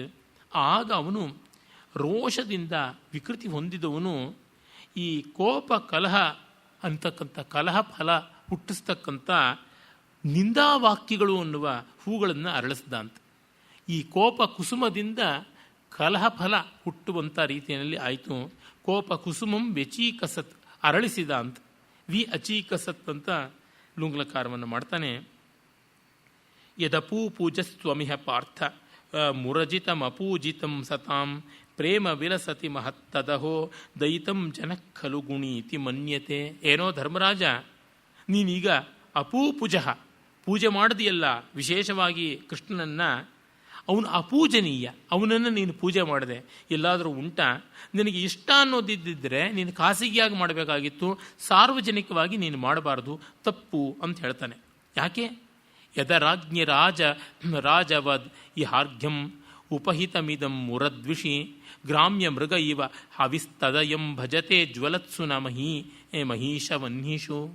ಇಲ್ಲೆಲ್ಲ ಚಕ್ರವರ್ತಿಗಳು ರಾಜರು ಅಂತಕ್ಕಂಥ ತ್ರೇತಾಗ್ನಿಗಳು ಧಗಧಗಿಸ್ತಾ ಇರುವಾಗ ನೀನು ಹೋಗ್ಬಿಟ್ಟು ಒಳ್ಳೆ ಗ್ರಾಮ್ಯ ಮೃಗ ಇವ ಹವಿಹಿ, ಒಂದು ಬೀದಿ ನಾಯಿಗೆ ನೀನು ಗೌರವ ಕೊಡುವಂಥ ರೀತಿಯಲ್ಲಿ ಮಾಡಿಬಿಟ್ಟಿದ್ದೀಯಾ. ಬಹಳ ಬಹಳ ಅನ್ಯಾಯವಾಗಿಬಿಡ್ತು. ಇದು ತುಂಬ ಅನರ್ಥದಾಯಕ. ಅಗ್ನಿಗೆ ಕೊಡಬೇಕಾದ ಆಹುತಿ ಚೆರುವನ್ನೋ ಪುರೋಡಾಶವನ್ನೋ ನಾಯಿಗೆ ಕೊಟ್ಟಂತೆ ಆಯ್ತಲ್ಲ ಅಂತ. ಮೂಲದಲ್ಲಿ ಕೂಡ ಹಾಗೆ ಬರುತ್ತೆ. ನೀನು ಅಮೃತ ಕುಡಿದ ಮೇಲೆ ಮೂತ್ರ ಕುಡದಂತೆ ಆಯಿತು, ಮೂತ್ರ ಕುಡಿದ ಆಚಮನ ಮಾಡದಂತೆ ಆಯಿತು, ಎಂಥದ್ದು ನೀನು ಮಾಡಿದ್ದು ಅಂತೆಲ್ಲ ಹೇಳ್ತಾನೆ. ಪುರೋಡಾಶವನ್ನು ನಾಯಿಗೆ ಹಾಕದಂತೆ ಆಯಿತು ಅಂತಲೂ ಅಂತಾನೆ. ಅದದೇ ಭಾವಗಳನ್ನು ಇಲ್ಲಿ ಬಳಸ್ಕೊಂಡಿದ್ದಾನೆ. ಅಂದರೆ ನಾವೆಲ್ಲರೂ ಗೌರವ ಕೊಡಬೇಕು ಅಂತ ಬಂದ್ವಿ ನಿನಗೆ, ನೀನು ನಮಗೆ ಅಗೌರವವನ್ನು ಮಾಡ್ತಾ ಇದೆಯಾ. ಅನತಾಂ ಗಿರಂ ನ ಗದಸಿ ಇತಿ ಜಗತಿ ಪಟಹೇರ್ ವಿಘುಷ್ಯಸೆ ನಿಂದ್ಯಮಥ ಚ ಹರಿಮರ್ಚಯತಸ್ತವ ಕರ್ಮಣೈವ ವಿಕಸತ್ಯ ಸತ್ಯತ. ಈ ಛಂದಸ್ಸು ವಿಷಮ ಛಂದಸ್ಸು ಇವನ ಬೈಗಳಿಗೆ ಸರಿಯಾಗಿ ವಿಷಮ ಛಂದಸ್ಸಾಗಿದೆ. ಅನತಾಂ ಗಿರಂನ ಗದಸಿ ಇತಿ, ಸುಳ್ಳನ್ನು ನೀನು ಹೇಳೋದೇ ಇಲ್ಲ, ಸತ್ಯವಾದಿ ಅಂತ ಜಗತಿ ಪಟಹೈರ್ ವಿಘುಷ್ಯಸೆ, ಊರೆಲ್ಲ ನಗಾರಿ ಹೊಡ್ಕೊಂಡು ನೀನು ಸಾರ್ಕೊಂಡು ಬಂದಿದ್ದೀಯಾ, ಕೋಲಾಹಲ.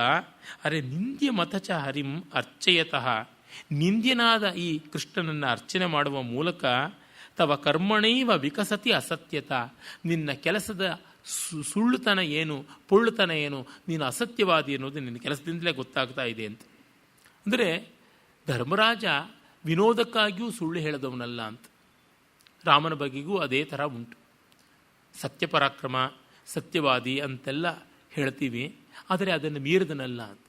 ಲೋಕದಲ್ಲಿ ಒಂದು ಗೌರವವನ್ನು, ಒಂದು ಮಾನವನ್ನು, ಒಂದು ಘನತೆಯನ್ನು ನಾವು ಬಿಂಬಿಸಿಬಿಟ್ಟ ಮೇಲೆ ಬಹಳ ಕಷ್ಟವಾಗುತ್ತೆ. ಅದನ್ನು ಮೇಂಟೈನ್ ಮಾಡಬೇಕು, ಇಮೇಜ್ ಮೇಂಟೆನೆನ್ಸ್. ತವ ಧರ್ಮರಾಜ ಇತಿ ನಾಮ ಕಥಂ ಇದಮಪಷ್ಟು ಪಠ್ಯತೆ ಭೌಮ ದಿನಂ ಆ ಅಭಿದದತ್ಯಥವಾ ವೃಷಮ ಪ್ರಶಸ್ತಮಪಿ ಮಂಗಲಂ ಜನಾ. ಕಥಂ ಅಪಷ್ಟು, ಹೇಗೆ ತಾನೇ ಹೇಳೋಣ. ಕಥಮಿವ ಪಠ್ಯತೆ, ಅಪಷ್ಟು ಅಂತ ಅದ್ಭುತವಾದ ಕ್ರಿಯಾಪದ ಬಳಸಿದ್ದಾನೆ.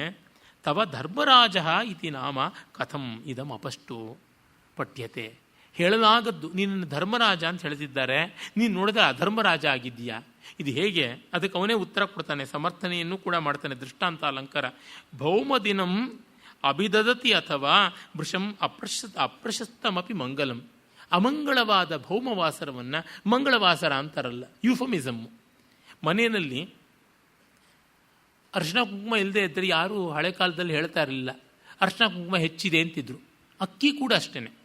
ನಾನು ತೆಲುಗು ಸಿನಿಮಾಗಳಲ್ಲಿ ನೋಡಿದ್ದೀನಿ, ಈ ಪದ್ದು మా ఇంట్లో బియ్యం బోల్డ్గా ఉందండి దానికి కొంచెం ఇయ్యండి ಅಂತ. ಇವತ್ತು ನಮ್ಮಲ್ಲಿ ತುಂಬ ಹೆಚ್ಚಿದೆ ಅಕ್ಕಿ ಅಂತ. ನಾನು ನಮ್ಮ ಪಕ್ಕದ ಮನೆಯವ್ರು ಬಳಸ್ತಾ ಇದ್ದೆ, ನನ್ನ ಕೈನಲ್ಲಿ ಬಳೆ ತುಂಬ ಹೆಚ್ಚುತ್ತಾ ಇದೆ, ಯಾತಕ್ಕೋ ಹೊಸ ಬಳೆ ತಗೋಬೇಕು, ಏರಿಸ್ಕೋಬೇಕು, ಗಾಜಿನ ಬಳೆಗಳನ್ನು, ಬಳೆ ಹೆಚ್ಚುತ್ತೆ ಈ ರೀತಿ. ಅಂದರೆ ಪವಿತ್ರವಾದದ್ದು ನಮ್ಮಲ್ಲಿ ಇಲ್ಲ ಅಂತ ಆಗಬಾರ್ದು, ಜೀವನಾವಶ್ಯಕವಾದದ್ದು ಇಲ್ಲ ಅಂತ ಆಗಬಾರ್ದು ಅಂತ. ಹಾಗಾಗಿ ಮಂಗಳ ಅಲ್ಲದ್ದು ವಾರ, ಅದನ್ನು ಮಂಗಳವಾರ ಅಂತ ಕರೆಯೋದು. ಅಷ್ಟೇಕೆ ರಾತ್ರಿ ಹೊತ್ತು ಕ್ಷೌರಿಕ ಅನ್ನೋ ಹೆಸರನ್ನು ಹೇಳ್ತಾ ಇರಲಿಲ್ಲ. ಕುಮಾರವ್ಯಾಸನೇ ಬರೀತಾನೆ, ಎರಡು ಹೇಳಬಾರದ ಹೆಸರಿನವನು ಅಂತ, ಕತ್ತಲಲ್ಲಿ ಹೇಳಬಾರದು ಅಂತ. ಈ ಥರ ಎಷ್ಟೆಷ್ಟೋ ಉಂಟು. ಆ ಮೂಲಕವಾಗಿ ಒಂದು ಯುಫಮಿಸಮ್, ಒಂದು ಆಚಾರವನ್ನು ಪಾಲಿಸ್ತಾ ಇದ್ರು. ಸ್ನಾತಕ ಅನ್ನುವ ವಿಷಯ ಹೇಳದೆ, ಸ್ನಾತಕನಿಗೆ ಕೆಲವೊಂದು ಆಚಾರಗಳಿವೆ ಅಂತ. ಅವನು ಗೊಡ್ಡದನ ಅಂತ ಹೇಳಬಾರ್ದು, ಮಹಾಧೇನು ಅಂತ ಕರೀಬೇಕು ಅಂತ ಧರ್ಮಶಾಸ್ತ್ರಗಳಲ್ಲಿ ಬರುತ್ತದೆ. ಆಮೇಲೆ ಅವನು ಕಪಾಲ ಅಂತ ಹೇಳಬಾರ್ದು, ಭಗಾಲ ಅಂತ ಹೇಳಬೇಕು. ಈ ಥರದ್ದೆಲ್ಲ ಅಂದರೆ ಡೀಸೆಂಟಾಗಿ ಮಾತಾಡೋದೇನಿದೆ, ಎಟಿಕೇಟ್ ಏನಿದೆ ಅದನ್ನು ಕಲಿಯಬೇಕು ಅಂತ. ಹಾಗಾಗಿದೆ ನಿನ್ನ ಕಥೆ ಅಂತ ಹೇಳ್ಬಿಟ್ಟು ಅವನಂತಾನೆ. ವೃಥಾಲಪಿತ, ನೀನು ವೃಥವಾಗಿ ಮಾತಾಡ್ತಾ ಇದೀಯಾ, ನಿಂದೇನು ಮರ್ಯಾದೆ ಇಲ್ಲ, ಯಾವುದೂ ಸರಿ ಇಲ್ಲ ಅಂತ ಬಹಳ ಕಟುಕಟುವಾಗಿ ಅವನನ್ನು ಆಕ್ಷೇಪ ಮಾಡ್ತಾನೆ. ಅಥವಾ ಧರ್ಮಮಸುಬೋಧ ಸಮಯಂ ಅವಯಾತ ಬಾಲಿಶಾಹ ಕಾಮಮಯಮಿಹ ವೃಥಾಪಲಿತೋ ಹತಬುದ್ಧಿರ ಪ್ರಣೀಹಿತ ಸರಿತ್ಸುತಃ.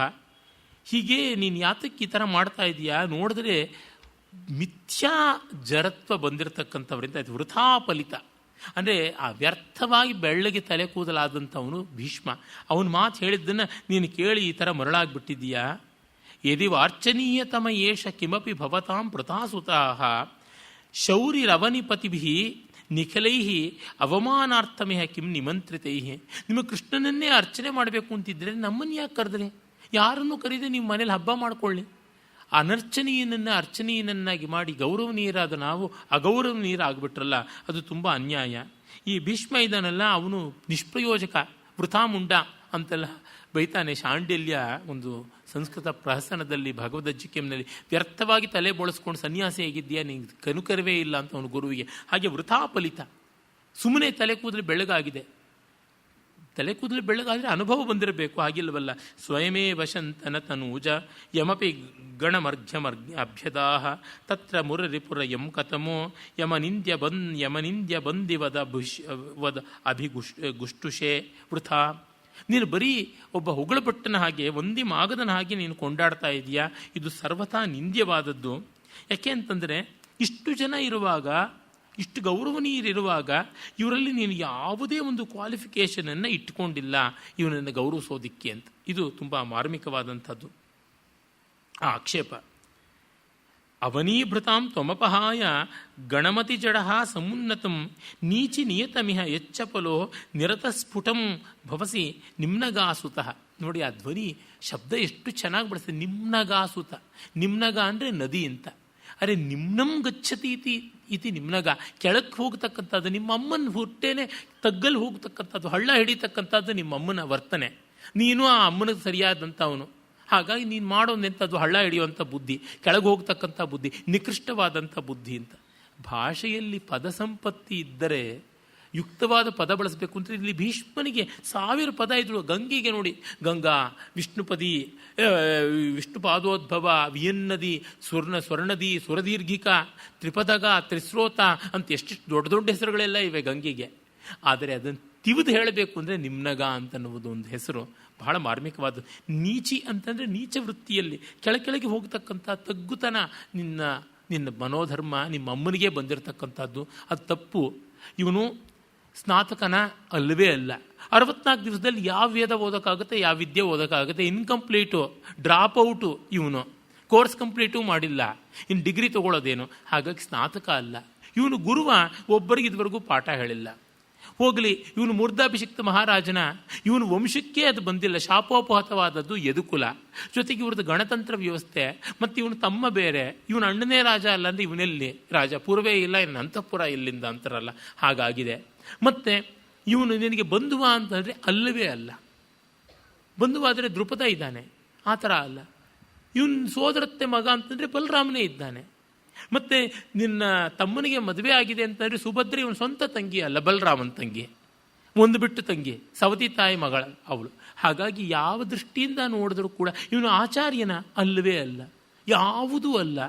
ನಿನಗಿಷ್ಟ ಅಂತಂದರೆ ನಮಗವನು ಅನಿಷ್ಟ. ಅದಕ್ಕೆ ಏನು ಮಾಡೋಣ ಅಂತ ಒಳ್ಳೆ ತರ್ಕ ಮಾಡ್ತಾನೆ. ಕೃಷ್ಣನನ್ನು ಬೈಯೋದಕ್ಕೆ ಶಿಶುಪಾಲನಿಗಿಂತ ಬೇಕಾದವನು ನೀನು ಯಾರೂ ಇಲ್ಲ. ಆದರೆ ಅಷ್ಟಕ್ಕೂ ಕೂಡ ಉತ್ತರ ನಮಗೆ ಸಿಗುತ್ತದೆ. ಅದನ್ನು ಮುಂದಿನ ಕಂತಲ್ಲಿ ನೋಡೋಣ. ನಮಸ್ಕಾರ. ಈ ಒಂದು ಕವಿಗೋಷ್ಠಿ ಕಾರ್ಯಕ್ರಮ ಇದೆ. ಕವಿಗೋಷ್ಠಿ ವಿಶೇಷ ಏನಂದರೆ ಆಶುಕವಿತಾ ಗೋಷ್ಠಿ. ಇಲ್ಲಿ ಬರುವ ಕವಿಗಳು ನಮ್ಮ ಅವಧಾನದಲ್ಲೆಲ್ಲ ಇರತಕ್ಕಂಥ ಸಹೃದಯರಾದ ಗೆಳೆಯರೇ ಇದ್ದಾರೆ, ನಾನು ಇರ್ತೀನಿ. ನೀವು ಕೊಟ್ಟ ವಸ್ತುವಿಗೆ ಅಲ್ಲಿಂದಲ್ಲಿಗೆ ಪದ್ಯ ಹೇಳೋದು. ಅವಧಾನದಲ್ಲಿ ನಿಮಗೆ ಪ್ರಶ್ನೆ ಕೇಳೋಕ್ಕೆ ಅವಕಾಶ ಇರೋಲ್ಲ.